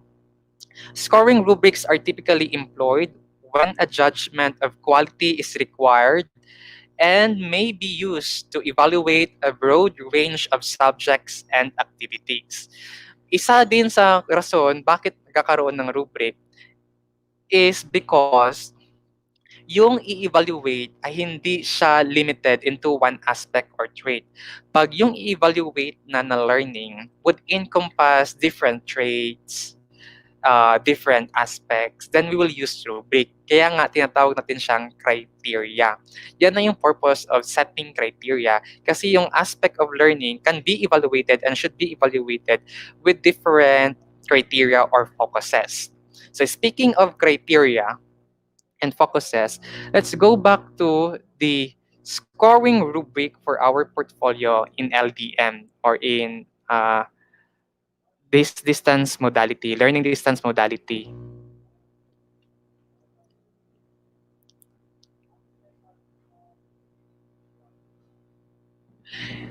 In classroom assessment, mayroong two types of rubrics. Mayroon tayong tinatawag na analytic rubric and holistic rubric. Yung holistic rubric is simplified. Wala siya masyadong simplified. Walang tawag dyan, naka-indicate na diretso yung excellent, ano ka kung excellent ka, and very satisfactory. Ito example natin ngayon is tinatawag natin na analytic rubric because the different criteria are being analyzed with the use of the different performance level. Ang analytic rubric, meron siyang different tawag niyan, may different parts. So, number 1 part ng isang analytic rubric just like this one is yung tinatawag natin na performance level. Ito yung excellent, very satisfactory, marginal, unsatisfactory with different numerical values. So, kung excellent, you will have 5 points, very satisfactory 4 points, satisfactory 3, 2, and 1. So, we are now quantifying the learning of our students. Kasi yung sa authentic assessment, mahirap siya i-quantify. But with the use of this rubric, kaya natin siyang i-quantify just like the traditional assessment. So meron siyang 5, 4, 3, 2, 1. So tinatawag siya performance level. This is very important because this will quantify our learning. Second part of the rubric is ang tinatawag natin na criteria or criterion. Ito na yung mga different dimensions na hinahanap natin for a particular learning. So, for our rubric for LDM implementation portfolio, we have demonstration of progress of the LDM implementation, quality of reflection, demonstration of professional standards, language and overall presentation of the output, organization of portfolio, and timeliness. Yan yung second part. The third part is yung tinatawag natin na descriptors. This will describe our this performance level. So particularly, you will have an excellent rating for demonstration of progress of LDM implementation if you will manifest this description. The outputs clearly and adequately captured the progress of the implementation of the LDM, showing the innovations that contribute to its smooth implementation. However, 4 lang kung the outputs adequately capture the progress of the implementation of the LDM. Anong difference? 4 ka kung na-adequate ang pag-capture mo ng progress. Pero 5 ka kung merong mga innovations pa that would contribute to the smooth implementation. So try to imagine ano yung mga innovations na nagawa nyo na or kaya nyo pang gawin sa pag-implement ng LDM na ito. So para 5 yung ating score, we would want to include them sa ating portfolio. So yun siya yung 5. Satisfactory kapag the outputs reflect to a big extent that progress of the LDM implementation. Big extent lang. So try to differentiate ang mga different terms para alam natin kung ano yung target natin. Kasi nga yung purpose ng rubric para alam natin kung ano yung ilalagay natin. Meron tayong load of star, meron tayong goal. So try to identify those differences. Now, so we have first part, second part, third, and the last part, yung tinatawag natin na weight. Saan yung nakikita yung weight? In other rubrics, naka-indicate siya sa another column. So dito na column, nakalagay dyan kung ilang percent, but in this rubric, naka-indicate siya sa baba ng ating or incorporated siya sa loob ng ating criteria. So for demonstration of progress, the progress of the LDM implementation, 30%, quality of reflection, 25%, demonstration of professional standards, 20%, language and overall presentation of the output, 15%, organization of portfolio, 5%, timeliness, 5%. So iba-ibang percent. Ano ang implication niyan? Meaning to say, of course, ang weight ay ang malaking weight or mabigat na weight ay nasa demonstration of the progress of the LDM implementation kasi 30%. Ang qualitative reflection is 25% lang. Take note dapat may reflection kasi 25% yan siya at dapat quality yung nailagay natin na reflection kasi 25% siya sa rubric sa ating portfolio in evaluating our portfolio. For demonstration of professional standard, 20%, malaki din. Language and overall presentation of the output, 15%. Organization of portfolio, 5%. Timeliness, 5%. Ano yung aim natin? Excellent yung aim natin. Ano ang score ng excellent? Always 5 yan siya. Yan yung purpose ng ating weight to quantify ang ating excellent. Kasi baka sabihin ninyo, na 5 points to siya. So kung perfect inyo ang demonstration ito, so since you will have 6 criteria, then you will have 30 points. No. Kasi itong excellent, very satisfactory, meron siyang universal rating scale. So, for example, 5, 4.0 to or 3.95 to 5, yan siyang excellent, and so on and so forth. Para yung ginagamit sa thesis sa pag-interpret ng data. Yan siya. Kasi wala sa ating universal scaling system ng 1, 2, 3, 4, 5 Likert scale ang 30 So nasa 5, 4, 3, 2, 1 lang yan siya. So paano siya kinocompute ba for this portfolio, rubric sa portfolio? So say for example, if you have excellent, then you will have, because you have innovations on your implementation of the LDM, then you will have 5 points. And when you total the average for these rubrics, then you will have the 5, the 30% of the 5, which is 1.50. Then say for example, you will have also excellent for the quality of reflection, then you will also get the 25% of the 5, and that is 1.25, and then you will add and so on and so forth. Ito yung tinatawag natin na weighted average. Kasi sa average, sa statistics, meron tayong tinatawag na um, arithmetic mean, meron din tayong tinatawag na weighted mean or weighted average. Yung weighted average, ginagamit natin siya kapag ang ating criteria ay may iba't ibang weight. Tulad ng pag-solve ng ating general point average nung high school tayo or nung college tayo, yung grade na 1.25 sa science na 5 units ay hindi parehas sa grade natin na 1.25 sa ating English na meron 3 units. Kasi iba-iba yung weight niya. Yung science merong 5 units, yung English merong 3 units. That's why sa pag-compute ng GPA or general point average, gumagamit tayo ng weighted mean. Tulad din yan sa ating portfolio. So, mas malaki.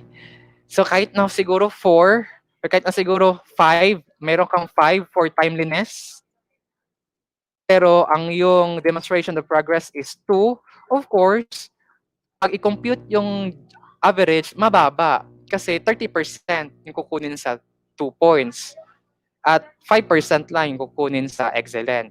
Kahit na timely ka, advance ka nagpasa ng portfolio mo, pero yung content naman ng portfolio mo is very poor or poor, then therefore, wala pa rin. So, hindi tayo magmadali. Kailangan alam natin paano i-target or ano ang attack natin sa pag-implement or sa pag-create ng portfolio. I think yan lang yung coverage ng aking i-explain ngayon. If you have question, you are free to ask questions or clarifications or objections. You are also free to express those. Sir Bobert, back to you.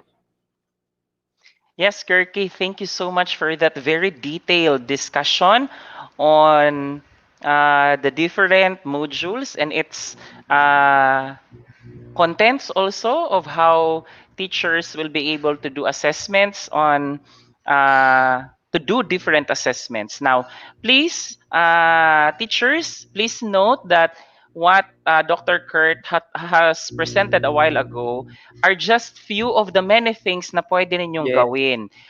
Binigay lang namin yung idea para sa inyo because this is capacity building, this is technical assistance, this is our technical assistance to you so that you will have at least an idea and grasp what are the things that you need to do in order to perform the necessary things, especially now that we are in the new normal, particularly in the assessment, since we have to have a pool of different assessments, meaning to say dapat marami tayong nakaimbak na mga different forms of assessment, and we should equip ourselves with those different assessments para alam natin kung paano natin paano natin i-assess yung outputs ng mga bata, of which detailed na diniscuss a while ago ni Sir Kirk. So, our virtual clap for you, Kirk. Thank you so much for that very comprehensive Thank you. input. You're welcome, Ayan. sir. Yes. Oo.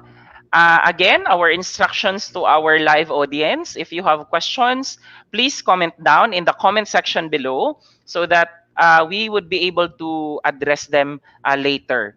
But now, I am going to present to you again. Balik po tayo dito sa evaluation rubric for outputs ng mga school heads. Okay? School heads ngayon, makinig kayo. Ito yung criteria. Kanina pinakita na ni Kirk yung criteria for evaluation rubric para sa outputs ng teachers. Ngayon, ito naman yung evaluation rubric for outputs ng mga school heads. Okay? Now, for demonstration of understanding of the the LDM training materials or inputs, that is 50%. I would like to focus our discussion on outstanding, because outstanding na rating encompasses this is the highest rating na pwedeng ibigay kay school head, which means that all the indicators are met.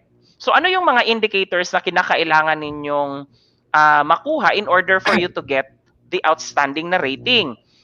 Ayan. The outputs must also meet the following indicators: convey excellent understanding of key concepts and processes in each LDM. How are we going to, where can we be able to see? Oo, saan natin makikita na yung school heads na iintindihan nila yung processes ng bawat LDM. Now remember, sinabi kanina ni Kirk na importante na meron kayong reflections. Now do not take for granted the reflections, because your reflections can actually support indicator number 1. Okay? Next, show integration of the LDM inputs through evidence-based outputs. Yung integration ng LDM inputs, meaning to say, etong lahat ng mga pinagsasabi namin mula sa Module 1 ng LDM Course 1 hanggang sa Module 5 ng LDM Course 2, na-integrate po ba? I mean, sa school heads ito, LDM Course 1, mula Module 1 hanggang Module 7, na-integrate nyo ba? At yung integration na yun ay makikita natin dito sa output ninyo. Evidence-based output. Like for example, yung TA planning ninyo. Doon makikita namin kung na-integrate ba talaga yung input na binigay namin doon sa output ninyo. Oo, yung monitoring plan ninyo, yan. Those are just few of the many na pwede nating gawing MOVs dito. Next, we have demonstrate novel connections, ideas, perspectives on the LDMs. Demonstrate novel connections, meaning to say, ito yung mga makabago nating mga pamamaraan kung paano natin at saka yung tingin natin sa magkakaibang modalities, kung paano natin siya i-employ, paano natin siya i-contextualize to our advantage. Particularly na magkakaiba yung geographical location natin, magkakaiba yung context ng bawat school, kahit sabihin pa natin na magkatabi ang school, magkakaiba pa rin yan sila. In terms of context, in terms of character, in terms of culture, in terms of practices. Okay? And the last one is the information required from each output is complete and concisely presented. Now, what do we mean by this? We would appreciate it very much if your input is direct to the point.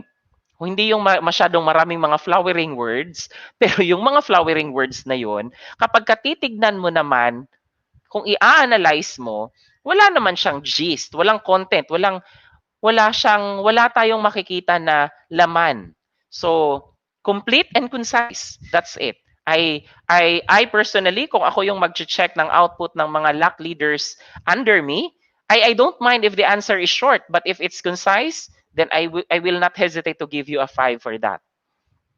Next, demonstration of understanding of one's context vis-a-vis LDM implementation. Again, I would like to focus on outstanding na rating, since ito yung considered natin na pinakamataas at pinaka-complete na indicators na pwedeng makuha ng school head natin. So the outputs demonstrate a clear understanding of school and community context through careful analysis and utilization of data in most parts of the output.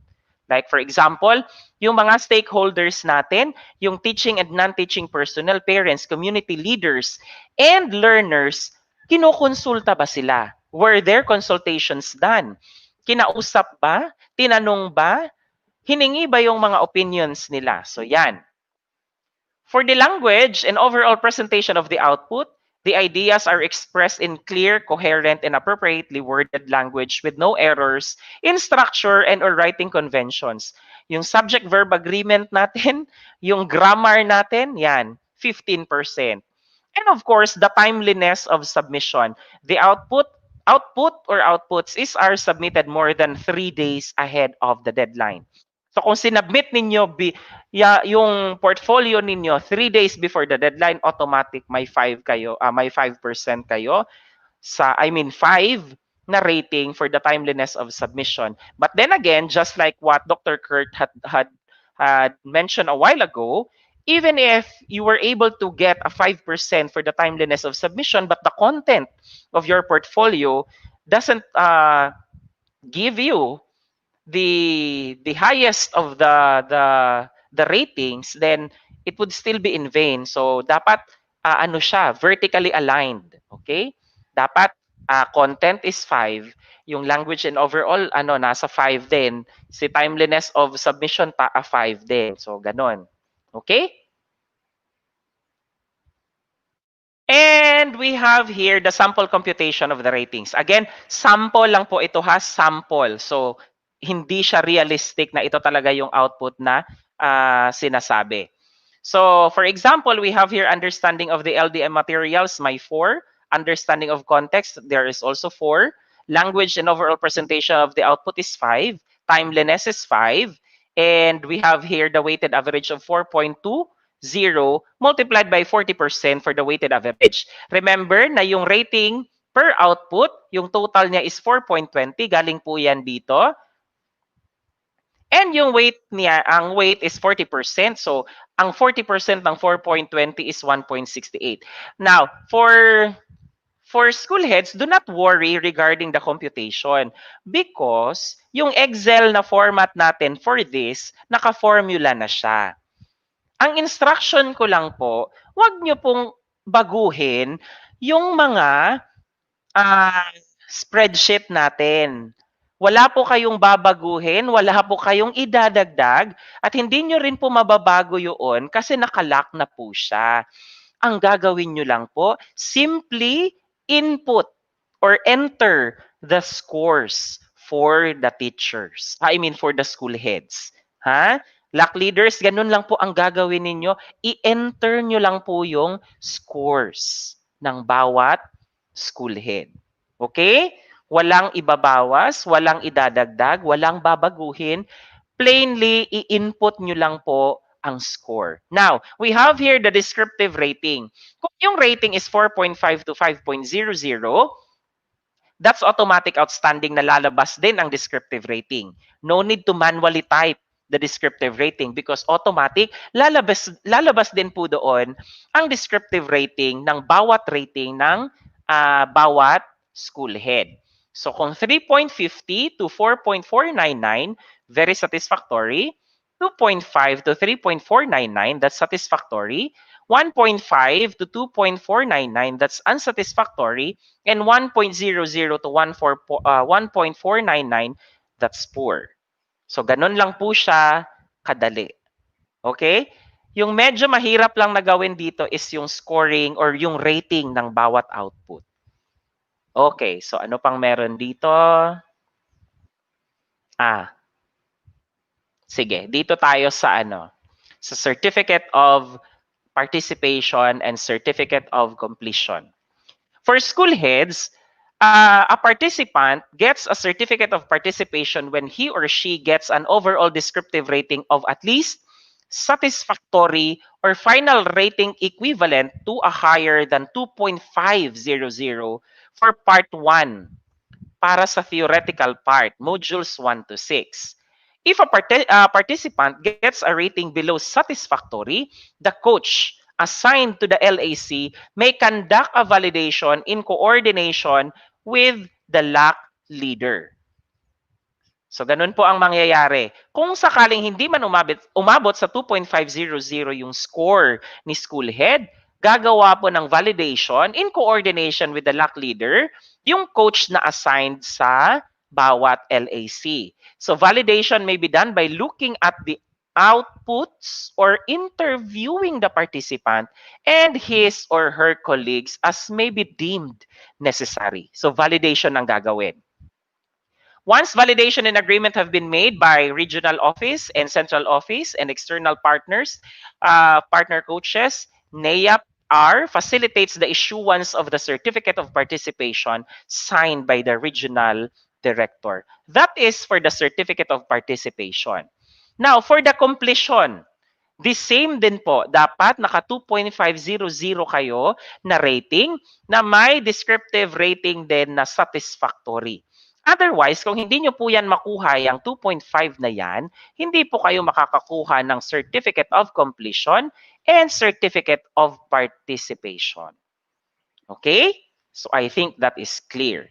Now, this is the sample of our LDM1 Form 1A, the individual report of LDM1 rating of school heads.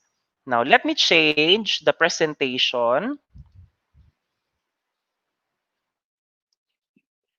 Kita nyo po ba?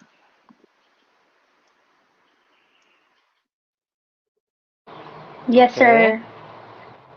This is, okay, thank you for the recognition. This is the soft copy of the LDM1 Form 1A. Now, bawat school head, may kanya-kanya siyang sheet. Tingnan nyo dito sa baba, may 1A school head 1, 1A school head 2, 1A school head 3, 1A school head 4, hanggang 15 po yan. Okay, tingnan natin, scroll natin dito sa last. Ayan, 1A school head 15. Now, question sir, bakit 15 lang ang spreadsheet sa bawat file? Remember na bawat LAC may maximum number of 15. 'Di ba? May for school heads, strictly observe po ang number of school heads in bawat LAC na 15 lang ang members. But for teachers, may ibang schools na lumagpas ng 15 ang isang school kasi alanganin isang school sila 16 sila lahat. So ang decision ko is ginawa na lang na isahan sila na grupo. Ang gagawin na lang, yung isa na sumobra doon sa 15, another file na lang siya dito. Okay? Now, going back to this presentation, makikita din natin dito, yung yellow na mga parts, dyan lang po kayo maglalagay ng input. Ano ang pangalan ni school head? Ano ang kanyang school? Yung email address niya at saka yung contact number niya. Tapos dito sa baba, yung yellow lang po na form ang inyong susulatan or lalagyan ng entry. Dito, for example, understanding of the LDM materials. LDM Decision Tree, ilang value po ang, ano po yung rating na nilagay ninyo? Click nyo lang po dyan. Click na lang po kayo. At makikita ninyo dito, automatic, lalabas ang rating. Consolidated at weighted. Ayan. So you have here rating per output is a 3.65. And then yung weight niya is 15%. And the weighted rating is 0.55. And the descriptive rating is very satisfactory. So ganun lang po. Ganun din po ang gagawin ninyo dito sa LDM Readiness Assessment Results plus LDM Readiness Action Plan. Yung understanding niya sa LDM, ano yung rating? Lagay natin for example, 5. Dito naman, kasi magaling yung teacher, yung school head na gumawa nito. So, 4. Dito naman, 5 ulit. Tapos dito sa timeliness, submitted 5 days before the due date. Ayan. So, yung rating niya per output is 4.70 with weighted rating na 0.94 and with a descriptive rating na outstanding. So, ganun din ang gagawin natin dito. Lagyan natin ng 4. Para sa implementation plan, 4. And then, sample lang po ito ha. 5. And then, 5 ulit dito. Sige, 5 na natin dito lahat. Pati dito sa monitoring and implementation. Ayan. Para lang makita ninyo kung paano ang gagawin. Para hindi po kayo malito kung ano ang gagawin ninyo pag nakita ninyo ang Excel file na ito. If in case nahihirapan kayo kung ano ang gagawin, magpaturo po kayo sa ICT coordinator ninyo or sa mga teachers ninyo na adept sa computer. Ayan. So, makikita natin dito ang final rating is 4.498 with a final descriptive rating of very satisfactory. O, di ba? Ganun lang po siya kasimple. Ganun lang po kadali. Now, kinakailangang mag-submit ni LAC leader ng summary ng ratings. Saan makikita ang summary? Nandito po, ito, 1B, summary of ratings. I-click natin, for example. Diba sa item number 1, si school head number 1, may 4.50 na siya na numerical rating at may very satisfactory na descriptive rating. Automatic po, lalabas dito yung rating ng bawat school head. So, hindi na po mahihirapan si LAC leader na mag-submit ng report sa SDO. Wala pong nakasulat na pangalan dahil wala po akong sinulat dito sa sample. So, lagyan natin ng pangalan na sample. Tingnan natin kung lumabas ba kung lalabas ba dito yung pangalan na sample. Ayan, lumabas nga ang pangalan na sample. Si sample, may numerical rating na 4.50 at may descriptive rating siya na very satisfactory. Ganon lang po kadali. Okay? Sige. Next.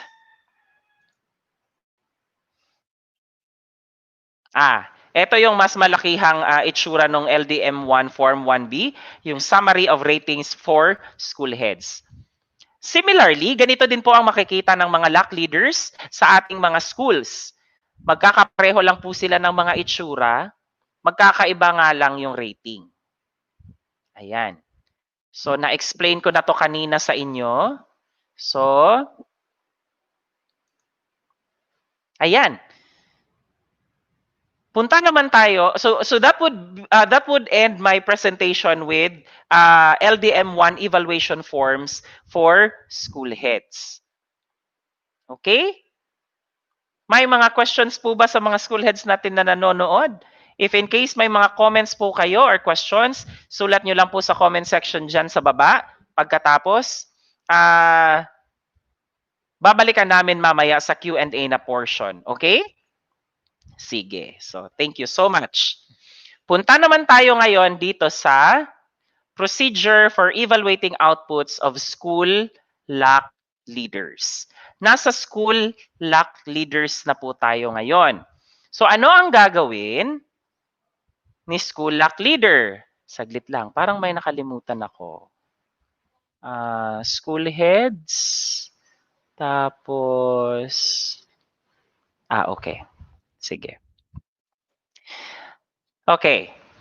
So ano ang role ngayon ng mga school leaders natin? Si instructional coach, who is the division or the district supervisor, will be the one to collect outputs of LAC leaders assigned sa kanila. So they are going to evaluate the outputs following the evaluation procedures using the evaluation rubric, the use of electronic forms, and etc. Submit Form 2, Individual Report of LDM2 Rating of LAC Leaders to the LDM focal person in the SDO. Provide feedback to LAC leaders LDM2 outputs. And of course, kami naman sa SDO na LDM Program Management Team will consolidate Form 2 results by submitting the results submitted by instructional coaches using Form 4. So, division summary of LDM2 completers. So, hindi ko na yan siya i-discuss sa inyo dahil kami na po ang bahala dyan.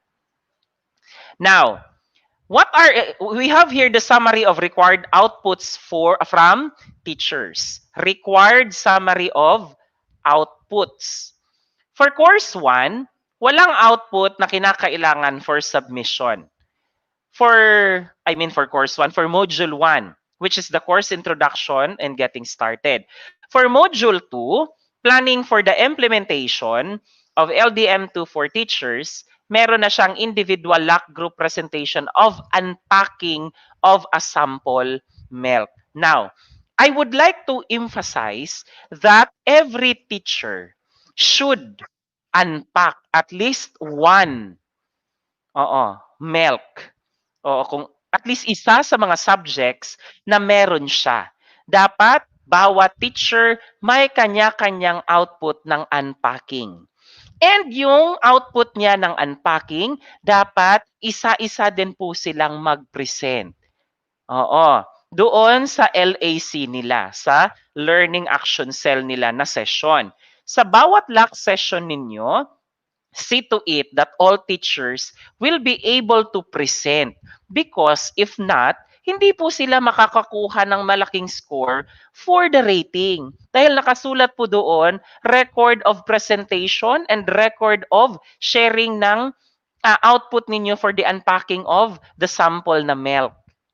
Sa most essential learning competencies natin. Now, what are the reflection questions for our master teachers and head teachers? Remember na ang suggested natin na LAC leaders, school LAC leaders, are our master teachers, head teachers, or yung mga seasoned teacher natin in the absence of a master teacher or the absence of a head teacher. Yung seasoned teacher natin sa school, whom the school head thinks na kaya niya, na may capacity at may ability na mag-lead ng grupo. So what are the reflection questions as guide para sa mga MTs natin at HTs? Ito. After answering and going through the outputs of your co-teacher, what do you think are the adjustments that the teachers need to make in lesson planning? Second, what are the steps that you and your department or subject area teachers can do to assist or guide them through these changes? What are the changes you need to make as a master teacher or head teacher as you lead your group through these changes? And number three, if there is a curriculum initiative by your region or division, such as developing the budget of work per subject area that is based on the most essential learning competencies, how will you guide teachers in bridging the connection of MELCs and this sample initiative? Now, this is the work of the school head. Dapat i-capacitate ni school head yung mga master teachers and head teachers niya on how are we going to connect. How are we going to connect if in case may mga curriculum initiative na ginawa ang region or si division, lalong-lalo na sa paggawa ng budget of work. Si school head alam na alam kung paano gumawa ng budget of work.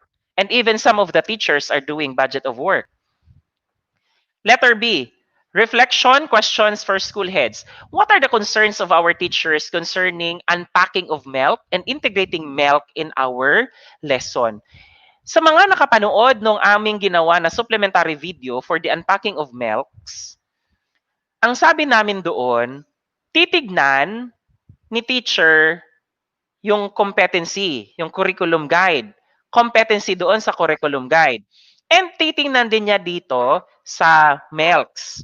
Now, remember na pagdating dito sa milks, may mga competencies na na-retain, may mga competencies na na-dissolve, may mga competencies na na-merge, at saka may mga competencies na, ano yung pang-apat, Teacher Pearl?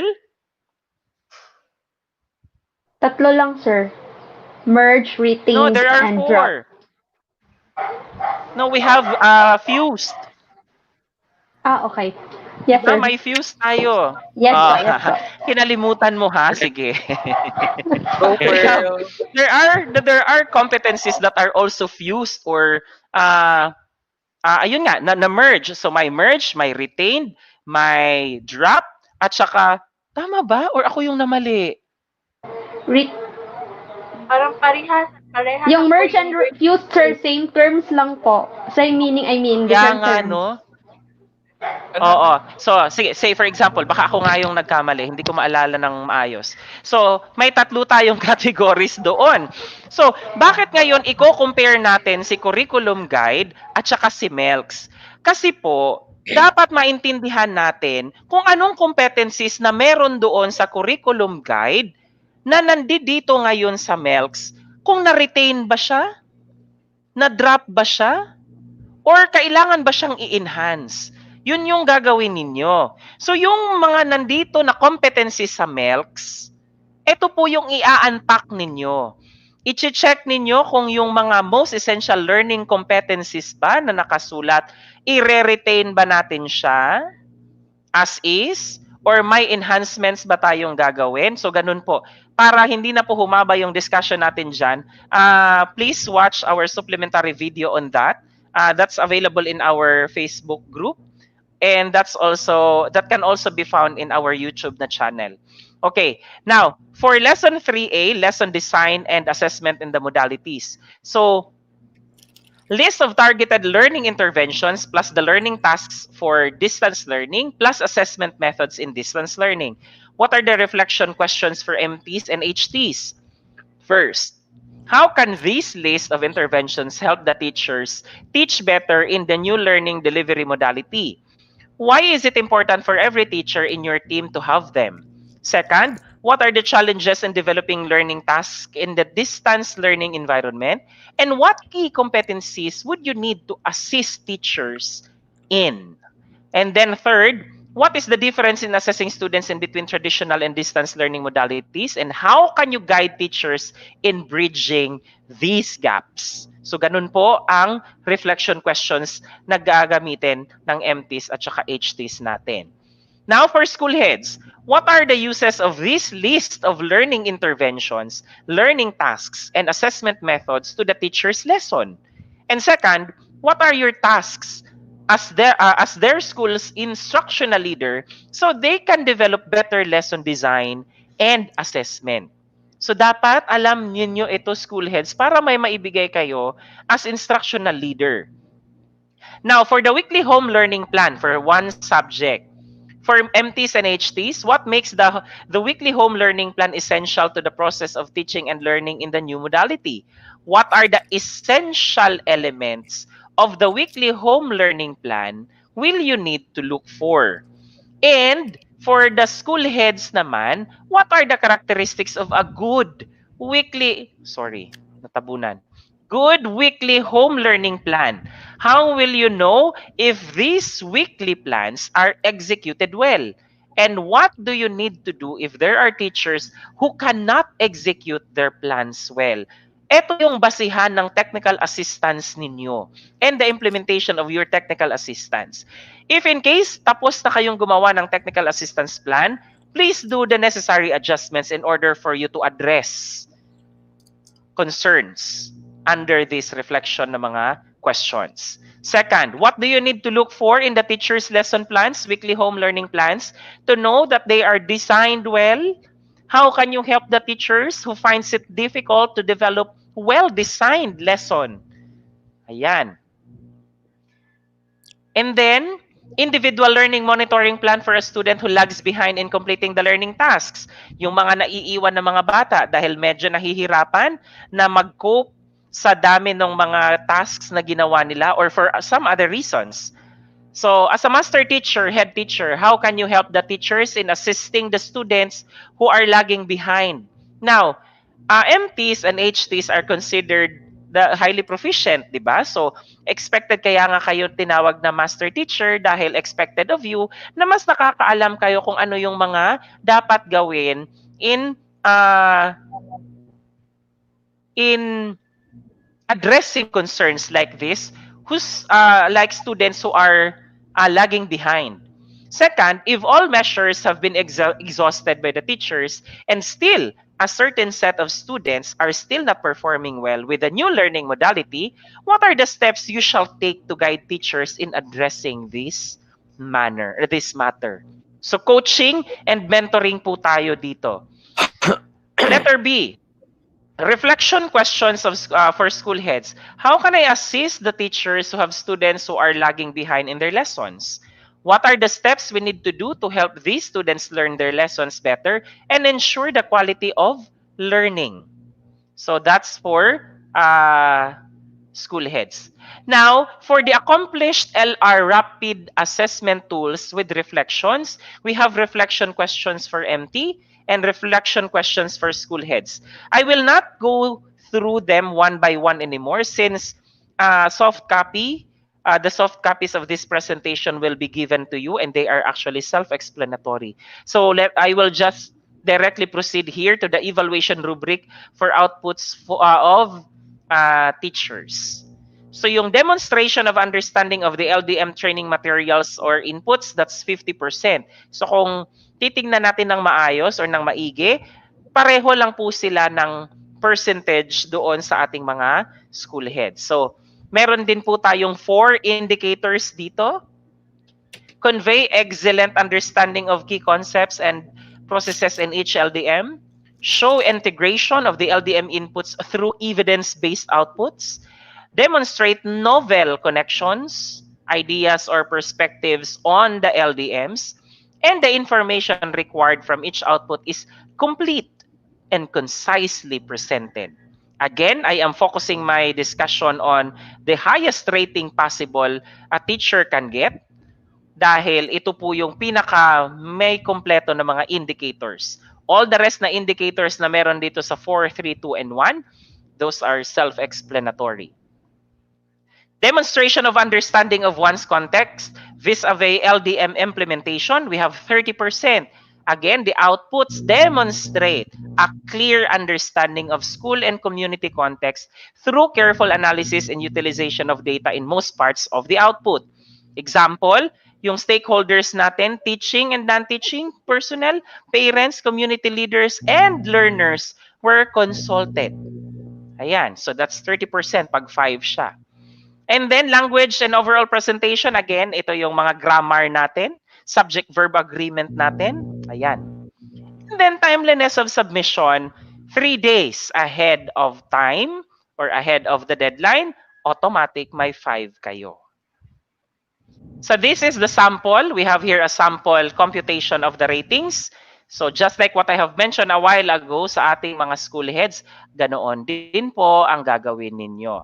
Again, yung descriptive rating nyo naman ngayon ay eto. 4.5 to 5.0 is outstanding. So the same lang po siya doon sa mga school heads. 3.50 to 4.499 very satisfactory. 2.50 to 3.499 satisfactory. 1.50 to 2.499 unsatisfactory. And 1.00 to 1.499 poor.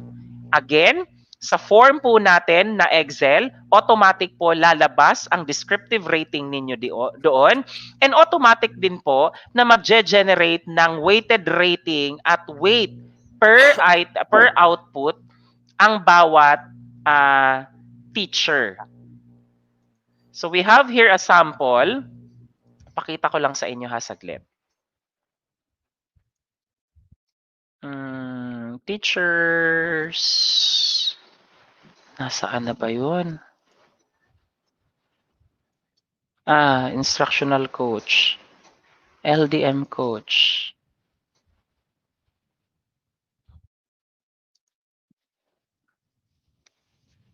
Sa school head ito, parang hindi ko yata na-download.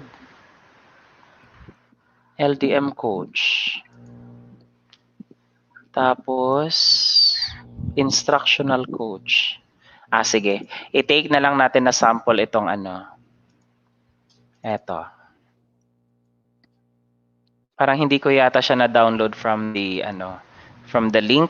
But nevertheless, pwede nyo lang siyang ma-download doon. Okay? So, eto siya.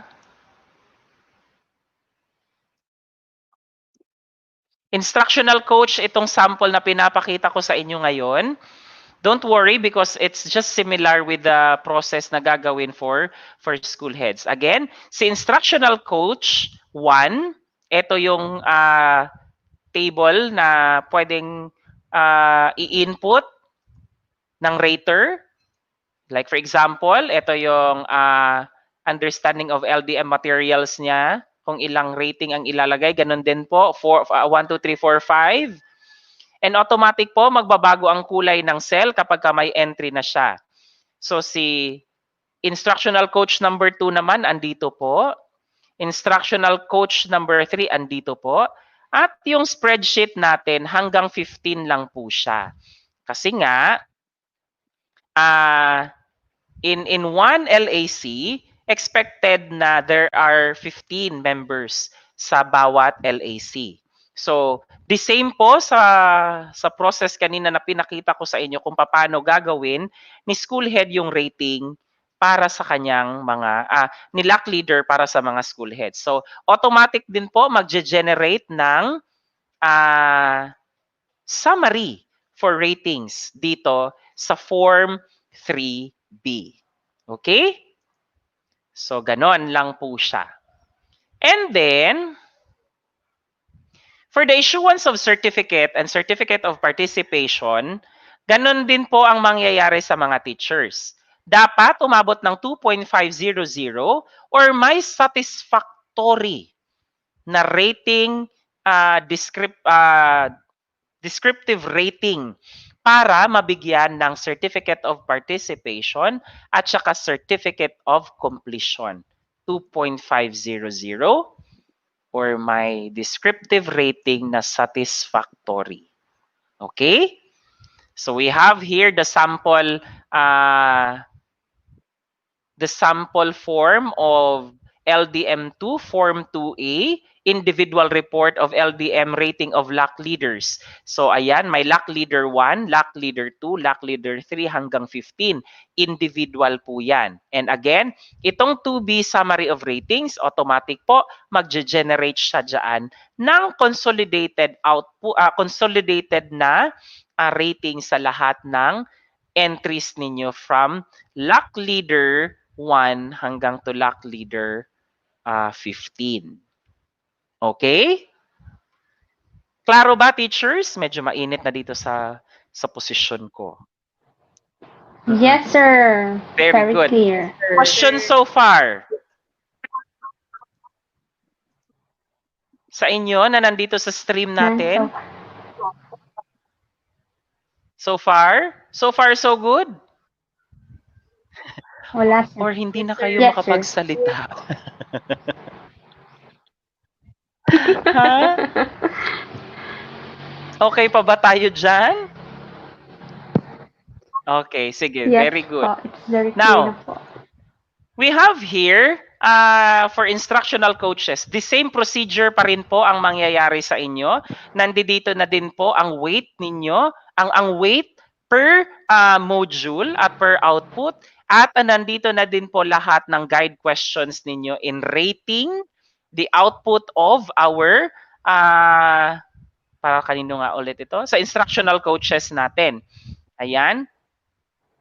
So, hindi ko na lang siya iisa-isahin dahil pare-pareho lang po siya doon sa ipinakita ko kanina. So, ayan, we still have 4 indicators over here for demonstration of understanding of the LDM training materials or inputs.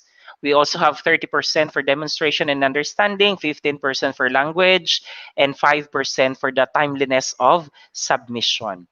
Para naman kay outputs for teachers, ganon din po ang mangyayari sa inyo. Follow nyo lang din po yung procedure na pinakita natin kanina. Ayan, may mga guide questions tayo dito. Logical sequence of learning objectives. Ayan. And then again, we have another 4, we have the same 4 indicators over here for demonstration of understanding of the training materials and inputs. 30% for the demonstration of understanding of one's context vis-a-vis LDM implementation. We have 15% for language and overall presentation of the output, and 5% for the timeliness of submission. So this is the sample of our computation ng rating, and this is the descriptive rating for teachers. Again, magkakapareho lang po sila ng descriptive rating from school heads to master teachers or HTs and to teachers. So magkakapareho po sila ng descriptive rating at saka ng numerical rating. Okay? And then, certificate of participation, 2.5 with descriptive rating of satisfactory. And then 2.5 also para sa completion and a descriptive rating of satisfactory. So, ganun pa rin po ang mangyayari. Okay, so this is the sample. Ayan. 1A teacher 1, 1A teacher 2, 1A teacher 3, hanggang sa teacher 15. If in case sobra kayo ng 15 sa isang grupo, ang suggestion ko or ang instruction is i-duplicate nyo yung file, itong file na ito, tapos gawan nyo ng another file name, dun nyo i-rate, dun nyo isusulat yung rating para kay teacher na naiba ng grupo. Okay? Now, if in case maramihan kayo sa group, marami yung grupo ninyo, like for example, 4 groups, tapos pagdating dun sa last na group, kasi exhausted, 15 sa first group, 15 sa second group, 15 sa third group. Pagdating kay fourth group, 5 na lang sila.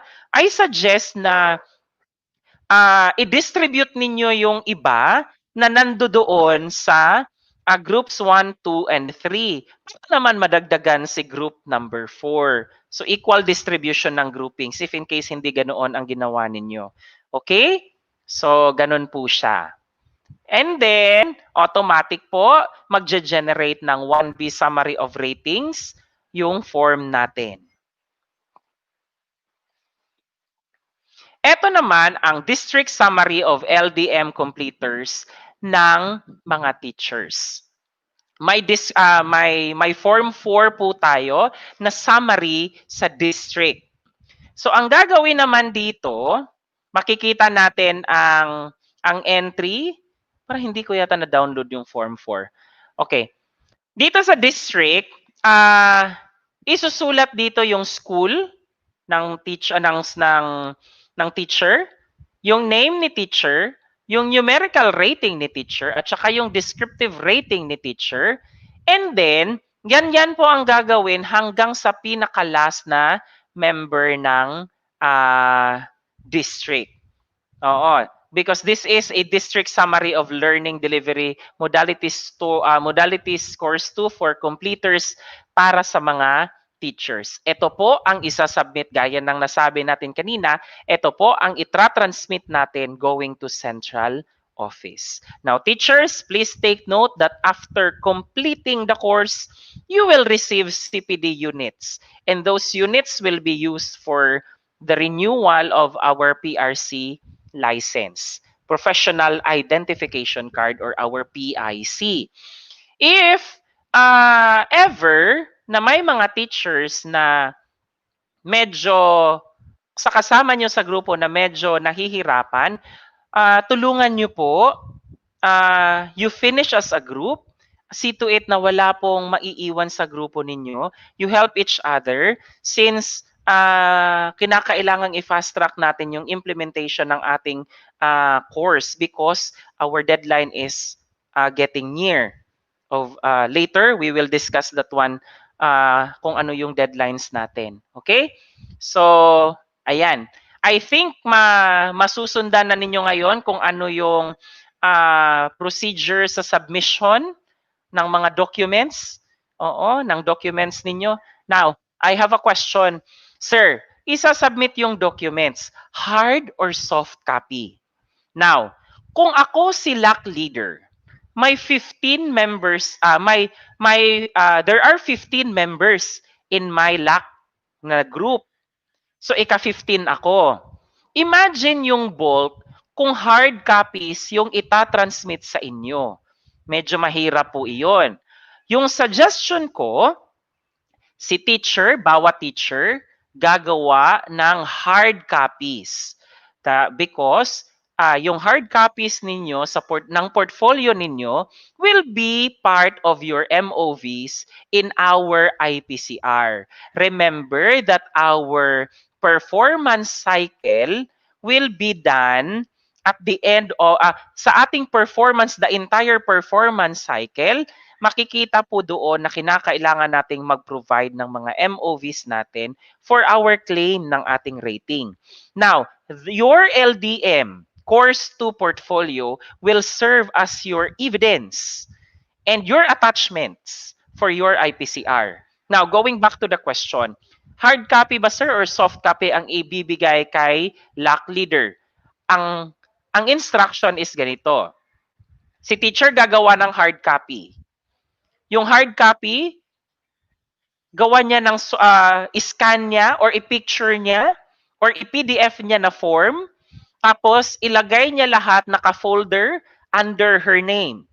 Oo, like for example, Dumagan Bobert, Module 1 na folder. Lahat ng laman ng Module 1 nandun. Dumagan Bobert, Module 2, ganon. Hanggang pagdating sa Module 5. Lahat ng Modules 1 to 5, ilalagay naman ngayon sa isang folder. Dumagan Bobert, LDM2. Yun yung isasubmit ko kay LAC leader. Para si LAC leader, hindi naman po makuba sa pagdala ng mga portfolios ninyo. Okay? Para madali lang po niyang ma-access yung mga files na submitted ninyo. Now, bakit soft copy yung suggestion ko? Because your soft copies will also be forwarded to the regional office, and the regional office will also submit that one to central office. Kinakailangan kasi na may soft copy, baka may baka kasi kinakailangang i-retrieve or may kinakailangang i-validate si region doon sa claim ng teachers for the completion and participation. Remember, si regional office ang magbibigay ng certificate of completion and certificate of participation ng lahat ng participants. School heads, district heads, and ng mga teachers. Okay po? Okay? Yes, sir. Okay po. Okay, very good. Very good. Now, I'm done with this. Oh. Yes, may gustong magsalita. Teka Go, lang ha. Angel. Medyo makalat yung ating screen. Yes, Angel, would you like to say something? Wala po, sir. Ay, nahihiya na. Huwag mahiyang Go, magtanong, di Richel. ba? Sir, Sige. Oo. if suggested yung soft copy, sir, no? Pero Mm-mm. if mag-require yung lock leader namin, sir, i-provide Yes. lang namin. Okay. If in case si LAC leader gusto niya talaga ng hard copy kasi depende din kasi yan sa sa tao kasi like ako for example, mas okay sa akin na may nahahawakan akong papel because it adds to my memory yung kailangan kong isulat para maalala ko kung ano yung mga sinulat ko doon sa papel. So if in case si LAC leader ninyo maghingi ng soft copy, ng hard copy, see to it na may duplicate copy kayo ng submitted na LDM portfolio ninyo. Never let never let yourself to be comfortable na mag-submit ng hard copies nang wala kayong nire-retain sa sarili ninyo. Always retain a copy of the hard submissions to your LAC leader. Okay? Always retain a hard copy. Oo. Because Personal after copy. that, pwede din namang isoli ni LAC leader yung portfolio na sinubmit ninyo kasi ano naman gagawin niya diyan na hindi naman niya magagamit 'yan. So, dapat ibalik niya sa inyo kasi magdadagdag lang 'yan ng space, magko-consume lang ng space sa kanya. Okay? Okay, sir. Okay, Sir sige. Thank you, Bobert. Shell. Mm-mm. Sir Bobert. Yes, Sabi mo po Angel. kanina, sabi mo kanina yung teacher gagawa ng hard copy and then picturean and then convert it to PDF form. Can we just type it in Microsoft Word, say for example, Microsoft Word, and then send our Microsoft Word copy to our LAC leaders? Yes. Remember na yung study notebook ninyo, hindi siya limited to hardbound na notebook, no? Or yung nahahawakan natin na ganito na notebook. For example, yung study notebook na sinasabi, hindi siya limited to ganito na notebook na may mga physical na mga leaves. Hindi siya ganoon lang, hindi siya limited to that. Your reflections and your answers can be typewritten. It could be in Word, it could be in Excel, depende sa inyo. Basta ang importante, meron kayong reflections para sa study notebooks ninyo. Okay? Yes, sir. Thank you, sir. Yes. Thank you so much. Balikan ko lang muna itong evaluation quick guide for LDM to evaluation forms ng teachers para mas maliwanag lang talaga. Okay. Here. So si teacher, saan ninyo isasubmit yung outputs ninyo, teachers? LAC leader po. Very good. Kay LAC leader. Dito. Si LAC leader. Oo. Ngayon, Ayan. Ipapasa ninyo kay lock leader. Siya yung evaluator. Ang task ngayon ni lock leader, i-collect niya yung required outputs at magbibigay siya ng feedback. Ano yung feedback? Ibabalik niya yung mga papel or portfolio if in case may makita siya na kakulangan or dapat i-enhance sa portfolio ninyo. Oo. So pagka nabalik na yan sa inyo, isa-submit nyo ulit dito. Teka, hindi nyo makita yung cursor. Teka. Okay. Okay, ayan. Much better. Klaro nyo ba? Kita nyo Yes, ba sir. siya? Yes po, sir. Okay. Okay. So si teacher, isa-submit niya yung output dito kay lock leader. If in case makita ni lock leader na kinakailangan ng refinement, kinakailangan ng enhancement, ibabalik niya kay teacher. So after complying, isa-submit ulit ni teacher kay lock leader. Pag nakita na niya na satisfied na yung requirements, satisfied na yung content, or complete na yung portfolio, imo-monitor na niya ngayon yung submission by keeping a record of submission. So dapat si lock leader alam niya kung sino yung mga members niya, and yung mga members closed monitored niya na kinakailangan niyang i-follow up kung sino yung hindi pa nakapag-submit. And then ida-download niya ang form 1 dahil gagamitin ang form 1 for rating. Nandoon din yung guide questions natin. After that, get the link to the submission folder from instructional coach. So ibibigay namin yung folder for the submission para sa SDO, yung form 1 na isa-submit ninyo papunta kay SDO, papunta sa amin, papunta sa Schools Division Office. Now,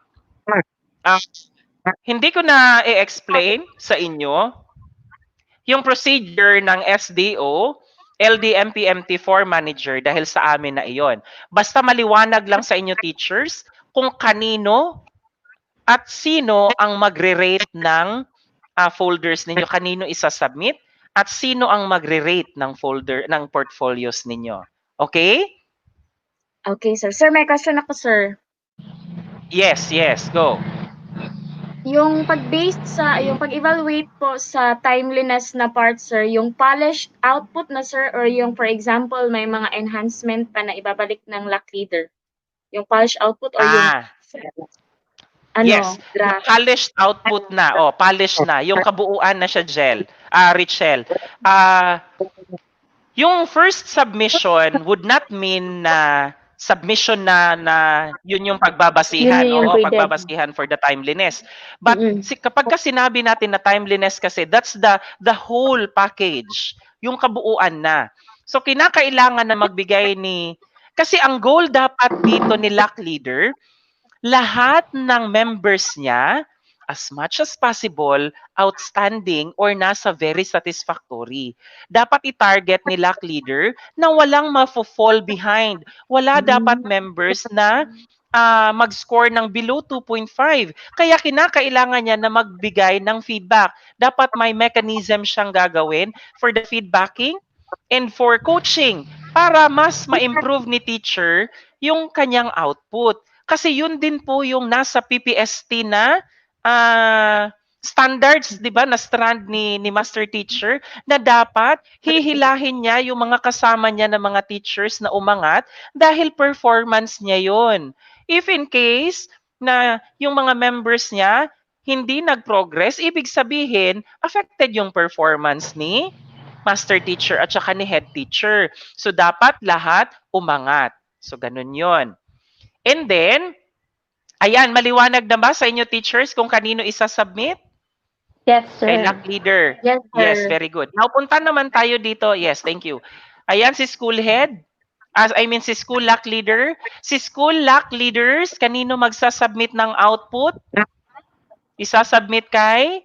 Instructional coach. Yes, very good. In this case, in schools, sino yung instructional coach? Kayo po. No, sa school level. DPIC. Si school head. Si school okay, head. School head. Oo. Si school head Or in the absence of a school head, pwedeng si DPIC because may mga schools tayo na walang school head na designated, no? Or naka-assign na school head. May mga DPICs tayo na at the same time, OIC na school head din. Si school LAC leaders, isasubmit niya yung output niya kay instructional coach. Si instructional coach naman sa school level ay si school head ninyo. So for example, sa isang school, kung medyo malaki ang school, may 7 groups. So there are only 7 7 LAC leaders na i-rate ni instructional coach. Okay? I hope maliwanag yan sa mga school heads. In our i-rate case, ninyo, sir, yes. we are just small school, sir. So same lang yung LAC leader namin at saka instructional coach. Ang school head lang talaga. In that case, si LAC leader, siya din yung instructional coach. Okay po, sir. Okay. Meron din kasi tayo dito na process flow para kay instructional coach kung sino ang magre-rate ng output niya. Okay? So, yun ang gagawin ni LAC leader. Isasubmit niya yung output niya kay instructional coach or kay school head. Okay? Pagkatapos naman, dito kay parang wala ata yung instructional. Ayan. Si instructional coach, ano ba yung kanina? Okay. Later na yan siya. Si instructional coach, ayan. Kanino siya magsasubmit? Kay national or regional LDM 2 coach evaluator. In that case, ako at saka si Madam Rita at saka si Sir Clarence are considered as regional coaches. Yung school heads na breakout group, sabi ko kanina may 4 na regional coaches na naka-assign for Davao del Sur.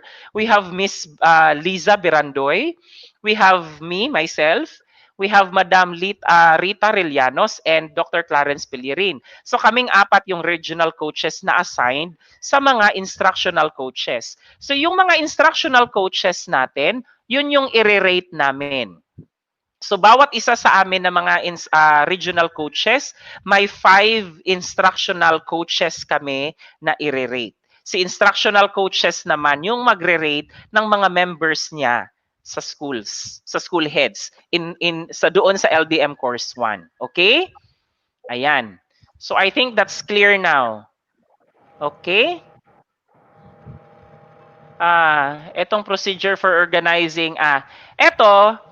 Since the link for these presentations and all the portable data format na files natin, maa-access nyo with the link na ibibigay ko mamaya.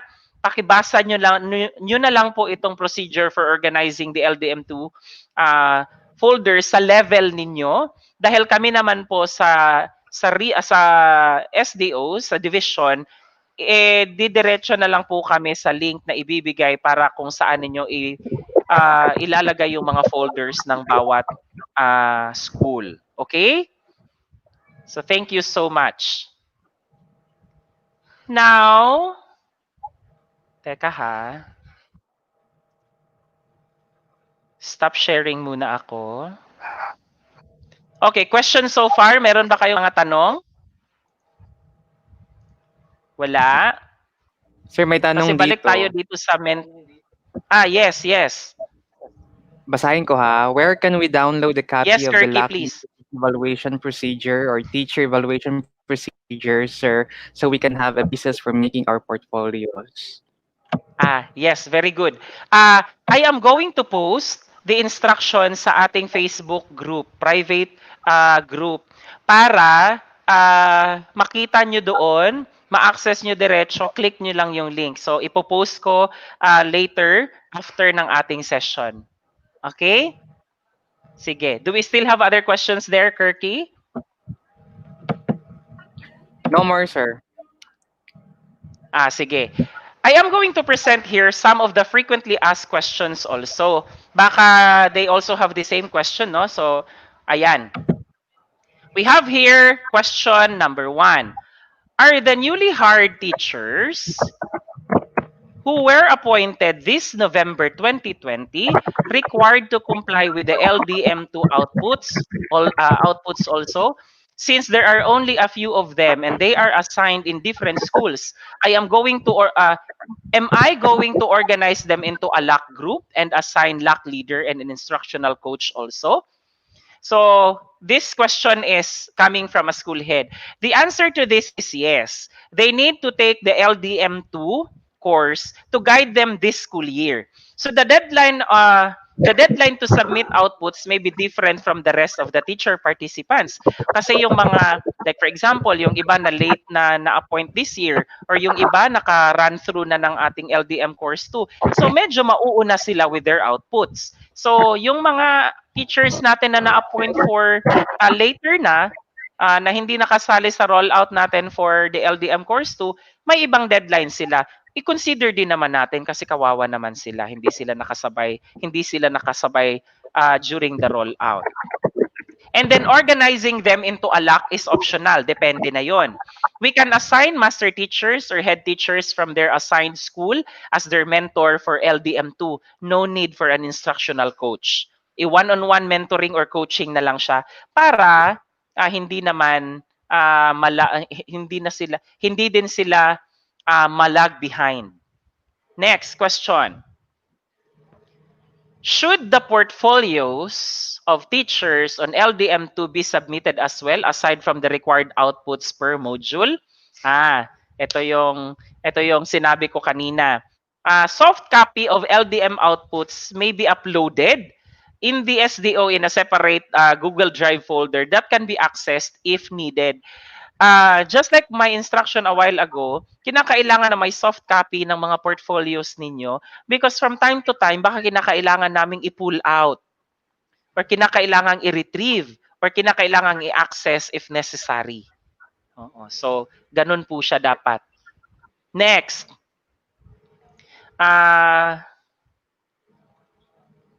After evaluating the outputs or portfolios using the rubrics, what should teachers, LAC leaders, and instructional coaches do next so that the learning that they had in accomplishing the course will lead to DepEd's fruition despite the onslaught of coronavirus?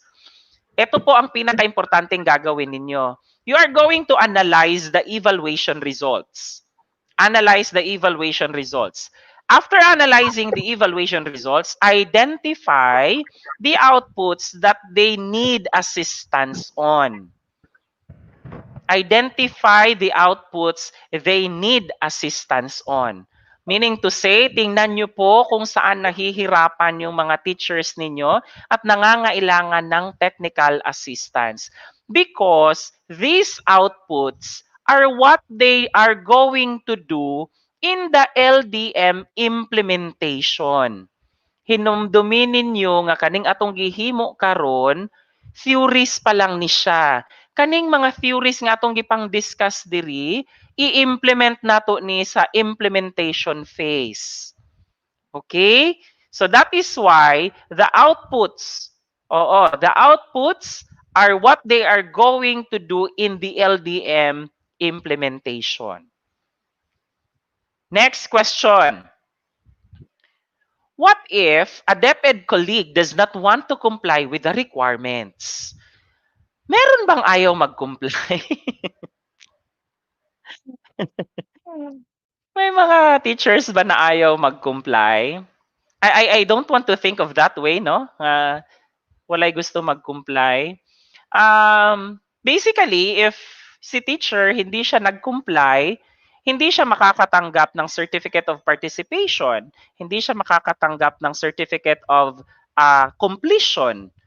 And most importantly, bababa yung rating niya for the IPCR dahil wala siyang output ng LDM course 2. Yun yung siguro yun yung pinaka-impact kapag hindi gumawa si teacher. But more importantly, let us ask, what is the hindering factor? What is hindering him or her from accomplishing the outputs, and what help does that teacher needs? Ganun yung gagawin natin. Hindi natin siya pabayaan. Nakikita mong ay hindi gumagawa. Tapos nakita mong hindi gumagawa, pero ano yung intervention mo? Wala lang din. So, kapag may nakita tayo na kasamahan natin na medyo nahihirapan, tulungan po natin. Tulungan po tayo dito. Wala pong iwanan. Okay? Next. Can we have an extension on the deadlines to submit LDM outputs and evaluations? Ayan, may nakikita na akong comment dito. When po ang deadline, sir? Yes. Answer to this question will be in the next slide. Ayan. Ang deadline para kay school heads would be on November 18, 2020. That would be Wednesday next week. School heads are expected to finish modules 1 to 7 because they were trained ahead of time since June pa yata. Tama ba yung pagkaalala ko? June? Oo. And then, run through ng ating modules 4 to 7 were already done months ago. So, we are expecting you, natapos na po yung modules, yung portfolios ninyo by now. So, finishing touches na lang po kayo. And then, yung deadline para sa school heads is on November 18, 2020. For teachers and block leaders, kailan yung deadline? 25th of November, 2020. Originally, yung submission ng output for teachers and block leaders, nakaschedule siya supposedly ng October 30. But since na-move yung klase to October 5, and there were some changes, inevitable changes in the department, kaya nabago rin yung deadline natin. So, yung new schedule for the deadline naman for teachers and block leaders would be on the 25th of November, 2 weeks from now. So teachers, I am encouraging everyone and asking you to fast track your learning action cell sessions, your LAC sessions, para matarget nyo po lahat ng modules. You have modules 1 to 5, while school heads have modules 1 to 7. Turn-ins, yung November 25 na submission, yan yung rating. Yan yung rating na isasubmit papunta sa divisions. Yung turn-ins ninyo, ano ibig sabihin ng turn-ins? Yung submission ng mga soft copies ng mga portfolios ninyo would be on December 2. Okay, klaro po ba? Again, yung November 25 na deadline, yan yung rating.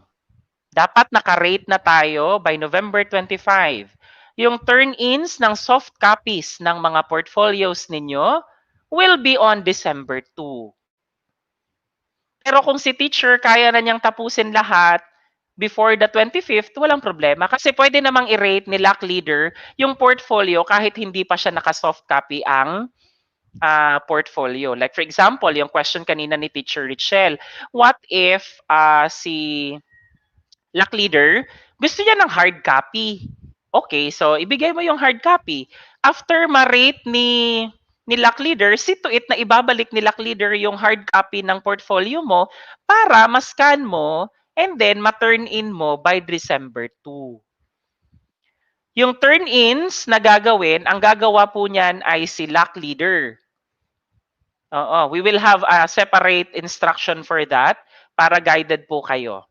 As of now, ito lang muna yung ibibigay natin na information.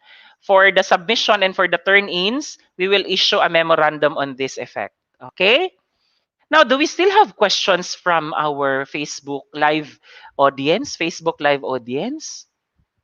Tingnan natin. Kirky, tulungan mo kung i-check yung comments natin from Facebook. Baka may hindi ako nakita. Okay, sir. Scanning. Oo. Yes, thank you so much. Kasi ang dami.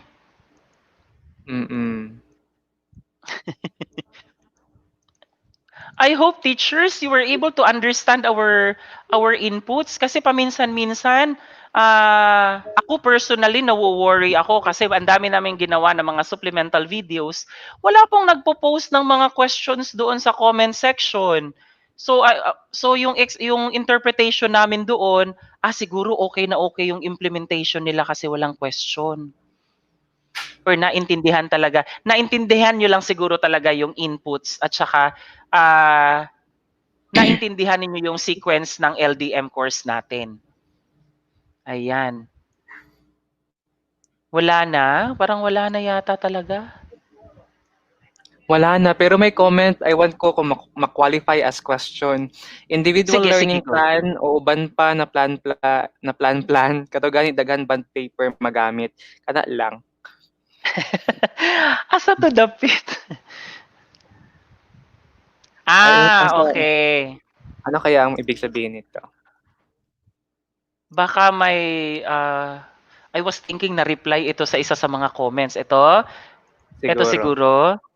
Yan. Kaya. Tama ba? O individual Yes. learning plan o uban pa na plan. Kato gani daghan band paper magamit. Yung individual learning plan, dapat individual ang output niyan. Kasi may isang feedback na nakarating sa akin, ang sabi, group daw ang output. Wala pong group na output dito sa course na ito, individual po lahat. Kasi yung rating individual, hindi po siya by group. So dapat individual yung output ninyo para sa mga learning plan, monitoring plan. Ayun, magkakaiba po dapat yung plans na yon dapat may individual output po kayo doon. Okay? Sige. So, we are still waiting for some questions. Baka meron pang questions na dadating. Merong Ayan. commentary. Sorry. Yes, ayan. Eto, Okay. ayan. Sige. Good afternoon po, sir. In our case, ang school head po namin ay on leave of absence from September 1 to February 28, 2021. Siya po ang nag-attend ng LDM Course 1. Ako po ang OIC ng school namin, MT1. MT1 din po ako. Ang tanong ko, sino po gagawa ng output ng school head namin? Were you given a designation order as the OIC? Yun po yung una kong tanong. Second, kung wala pa pong designation order para sa inyo na maging OIC kayo, yung output nyo po is for MT1 as the LAC leader. Pero kung may designation na po kayo as OIC ng school ninyo, then you will become now the instructional coach. At kayo na po ang gagawa ng output ni school head. Please send me a private message para malaman ko kung sino po kayo, kasi Facebook user lang yung nakasulat dito na pangalan, para po mabigyan namin kayo ng technical assistance and one-on-one po na coaching kayo, kasi baka may mga questions kayo doon sa LDM1 na medyo hindi ninyo makuha yung concept, para ma-add din po namin kayo doon sa private group ng LDM Course 1 para makita nyo po yung mga instructions at saka yung live streaming during the LDM Course 1. Yan. Okay. Thank you so much for that. Sir Bobert, meron another pa. question? I think this is in connection sa sinabi mo na individual, hindi by group. So ang sabi niya, what if kung ang mga outputs sa mga members pareha lang? Pwede po ba, sir? What if kung ang mga outputs daw sa members pareha lang? Pag sinabi na pareha lang from the very first na activity up to last, pareho lang po ba talaga? Like, yung identification ng interventions ninyo sa type of learner na na-identify ninyo na may difficulty, the same interventions din po kayo? Wala pong issue sa akin, wala pong problema kung magkakapareho ng outputs ang bawat teacher. Walang problema if in case magkakapareho ng input or plan yung bawat teacher because that is actually appreciated. Baka yung benchmark na ginawa natin doon kay teacher, mas maganda yung plano niya. So, why not propagate it, di ba? So, walang problema kung magkakapareho ng output. Basta pagdating sa implementation, wag nyo pong sabihin na pareho lang din po kayo ng ginawa. Because yung intensity dyan, for sure, mag-differ. Yung scope mag-differ, yung wide ng coverage ng implementation ninyo mag-differ din. But as to plan, kung yun po yung sinasabi ninyo dito na output based on plans, wala pong problema doon. Ayan. Next, we have another question, Kirky. Yes, ask ko lang po sir, dapat po ba nakabind ang output namin same ng IPCR po? Ayan, very good question, no? From Ma'am Kayen Joy Loder. How do we pronounce this? Lauderdale Lauderdale. Eladredwal. Eladredwal. Pinahirapan nyo naman kami, ma'am, sa pangalan nyo. Very unique. Very good question. Kung kinakailangan bang i-bind ang output. Hindi po namin kayo kino-curtail sa creativity ninyo. Kung gusto nyo po lagyan ng mga kolorete yung portfolio ninyo, wala pong problema sa amin. Kung gusto niyo po siyang i-bind, wala din pong problema sa amin. Kung ano po yung ikakasaya ninyo sa output ng portfolio ninyo, gawin po ninyo. You are not curtailed to do that. You are encouraged to be as creative as you can pagdating sa portfolios ninyo. Basta, always bear in mind, content po ang dapat mas pinapaganda natin and not just the output. It's always content over the looks, okay? But in terms with this question, kung pwede i-bind, walang problema, okay lang po. Okay? Okay. Sige, Sir, next meron pa. question, Kirky. Meron nag-message sa akin, nag-direct message, si Okay. Chona Fernandez.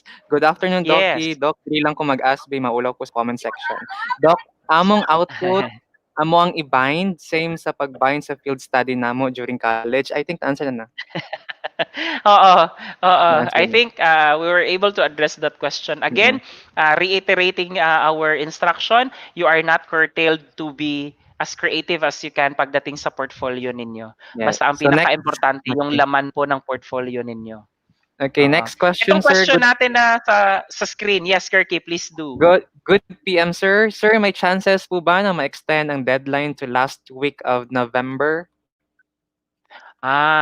Yung deadline na nakikita ninyo ngayon sa screen, yan na po yung deadline na binigay ni Region. So, we are following the schedule set by the regional office. Otherwise, kung babaguhin po natin yan, kinakailangan po nating sumulat at humingi ng permiso from the regional office if in case we are going to extend our deadline for the portfolios. Okay? Do we have another question? May nag-direct message po. Yes, Sir Kirky, please. Sir Ronald Iroy. Hello, sir. Good afternoon. Sa ako situation ba, I was designated by SDO last September 25 as SIC.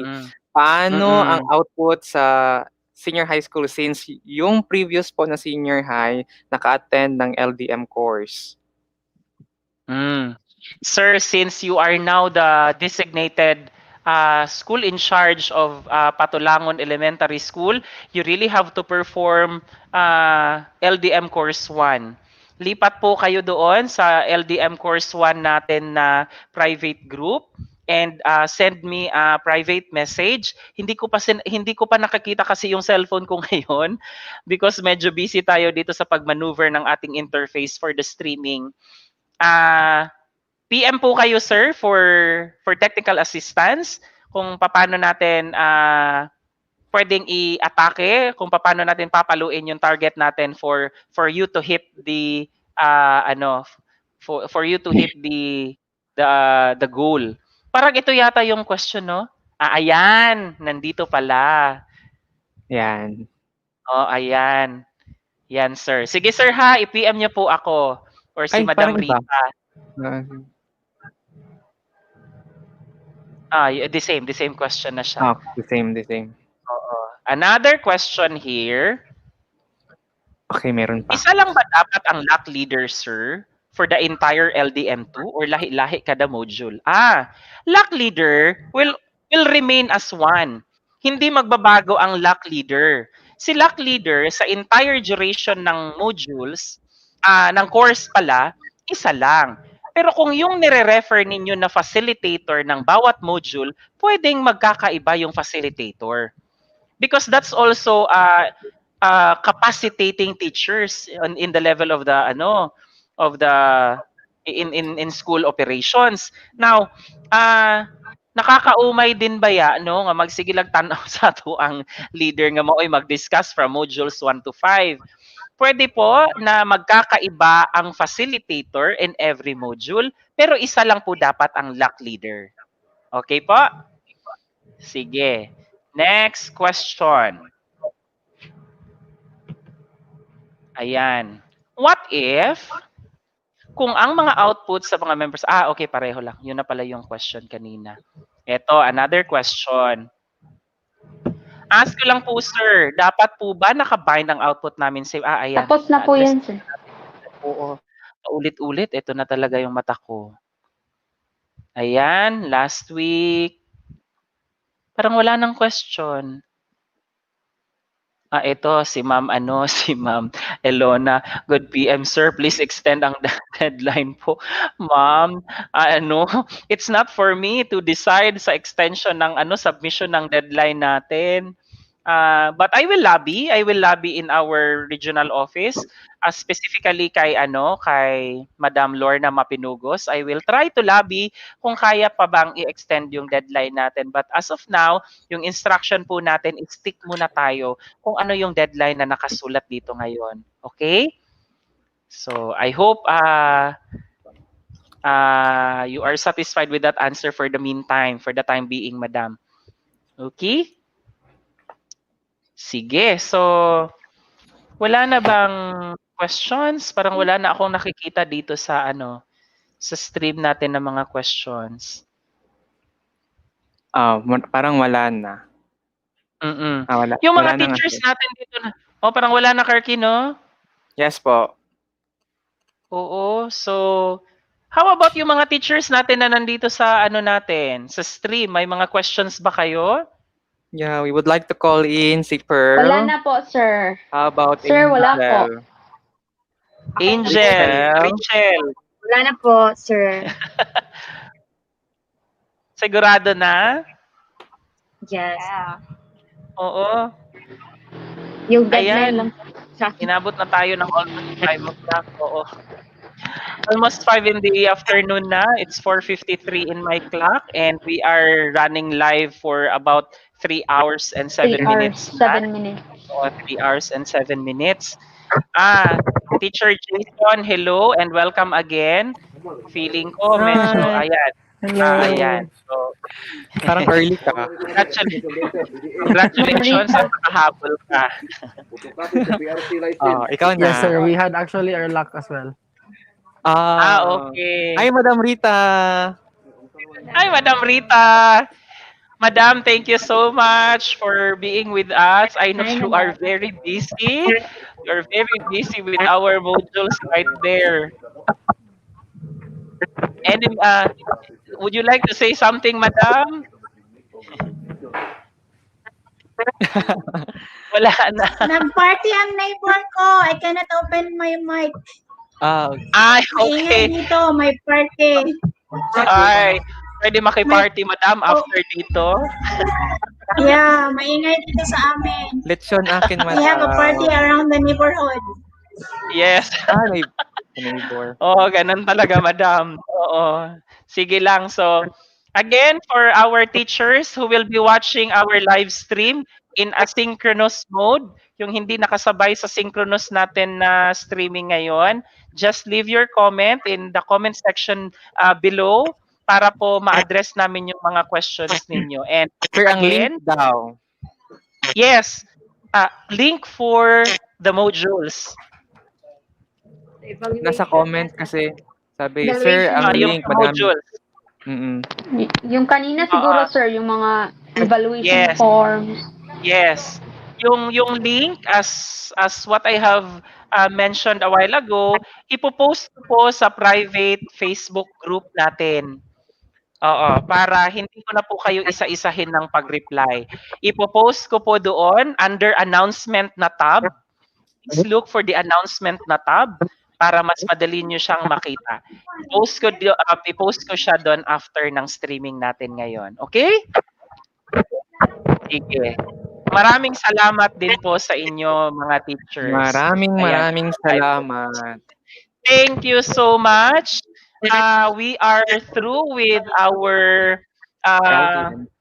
supplementary of videos from Module 1 to Module 5. But the implementation of our LDM course 2 is about to, ano pa lang, no? Kakasimula pa lang. We were discussing theories but we are already implementing the LDM Yeah. kasi medyo late tayo nakapagsimula ng implementation due to inevitable circumstances also. So, nevertheless, hulimat magaling na ihahabol din. So, what is Yes. important is ginawa natin yung ating makakaya regardless of the difficulties, the challenges and all the difficulties na pwede pa nating ma-encounter in the future. Again, sa mga teachers natin, kung may mga kailangan po kayo, don't hesitate to contact us. Okay? So, thank you so much. Madam Rita, salamat. Teacher Richel, Kirky, salamat kaayo. Teacher Angel, Teacher Pearl, and Teacher Jason. Oo, would you like to say your greetings para naman pampalobag-loob sa dami ng mga sa dami ng oras na kinuha namin sa inyo? Si O Pearl wala Yes. pang gusto mauna. mag-greet? Go, Yes, Yes po, Pearl. good afternoon po sa Congratulations, Pearl. lahat. Thank you so much, Sir Kirk. Good afternoon po sa aming DPIC, Ma'am Emeline Raquel, sa aking school head, Ma'am Luita Lumana, at saka sa mga co-teachers ko. See you sa ating LAC. Kaya natin to. Akala ko sa YouTube. See you sa YouTube. Sa vlog. Channel. Oo. Sige, Teacher Richel. Hi to my husband, Char. Hello. Wow. Hi to my co-teachers from Governor Nonito Diliano Senior National High School, especially to our DPIC/OIC, Madam Bernadette Castillo. Hello! Laban lang juta. Si Angel na. Congratulations kay Angel din. Yes! Thank Road you, Sir to. Kirk. Say your greetings na Yes. Angel para nag-lag si Sir Bubert. Nag-lag na ko. Ay, abi Si Sir mo. Bubert. Oo. Yes, I would like to greet my teachers in Santa Cruz South District. Hello, teachers, and to my colleagues at Sinurun Elementary School, especially to our school head, Ma'am Rani Hemperoso. Thank you, Ma'am Rani. Hi sa tanan. Thank you, Angel. How about si Teacher Jason? Na parang very, maskin late, at least nakahabol. Sorry, cause problema sa internet. Taga-bukid, Oo. manggod.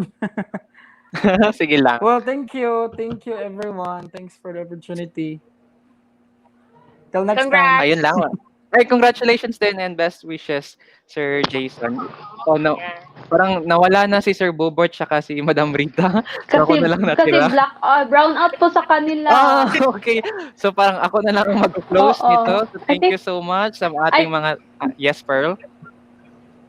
Okay, so thank you so much sa ating Yes po, mga sir. Hindi siya teachers. mai-end yata ang live. Tayo na lang, sabay-sabay tayo mag-leave. Okay? Pero, again, Sige po, salamatan opo. muna natin ang ating mga teachers. Siyempre sa inyo na nasa loob ng StreamYard. At saka sa ating mga teachers sa Deputy Division of Double Store, sa lahat ng division. Kasi may mga teachers at school heads na taga-ibang Yes division po. na nandito rin sa ating Facebook Live or nakapasok sa ating group. So thank you so much for watching and God bless and good luck to all of us. Goodbye. So sabay-sabay tayo mag-leave para mag-end ang feed na ito. Bye-bye. Thank you.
Ayan, teachers, pasensya po. Nag-brown out bigla. Ah, kaya nawala na yung mga participants natin. Ngayon lang po bumalik yung kuryente. So, again, we would like to thank all of you. Thank you so much for live stream via asynchronous. Leave lang po kayo ng questions doon sa comment section natin. Okay? Thank you so much everyone and have a nice day.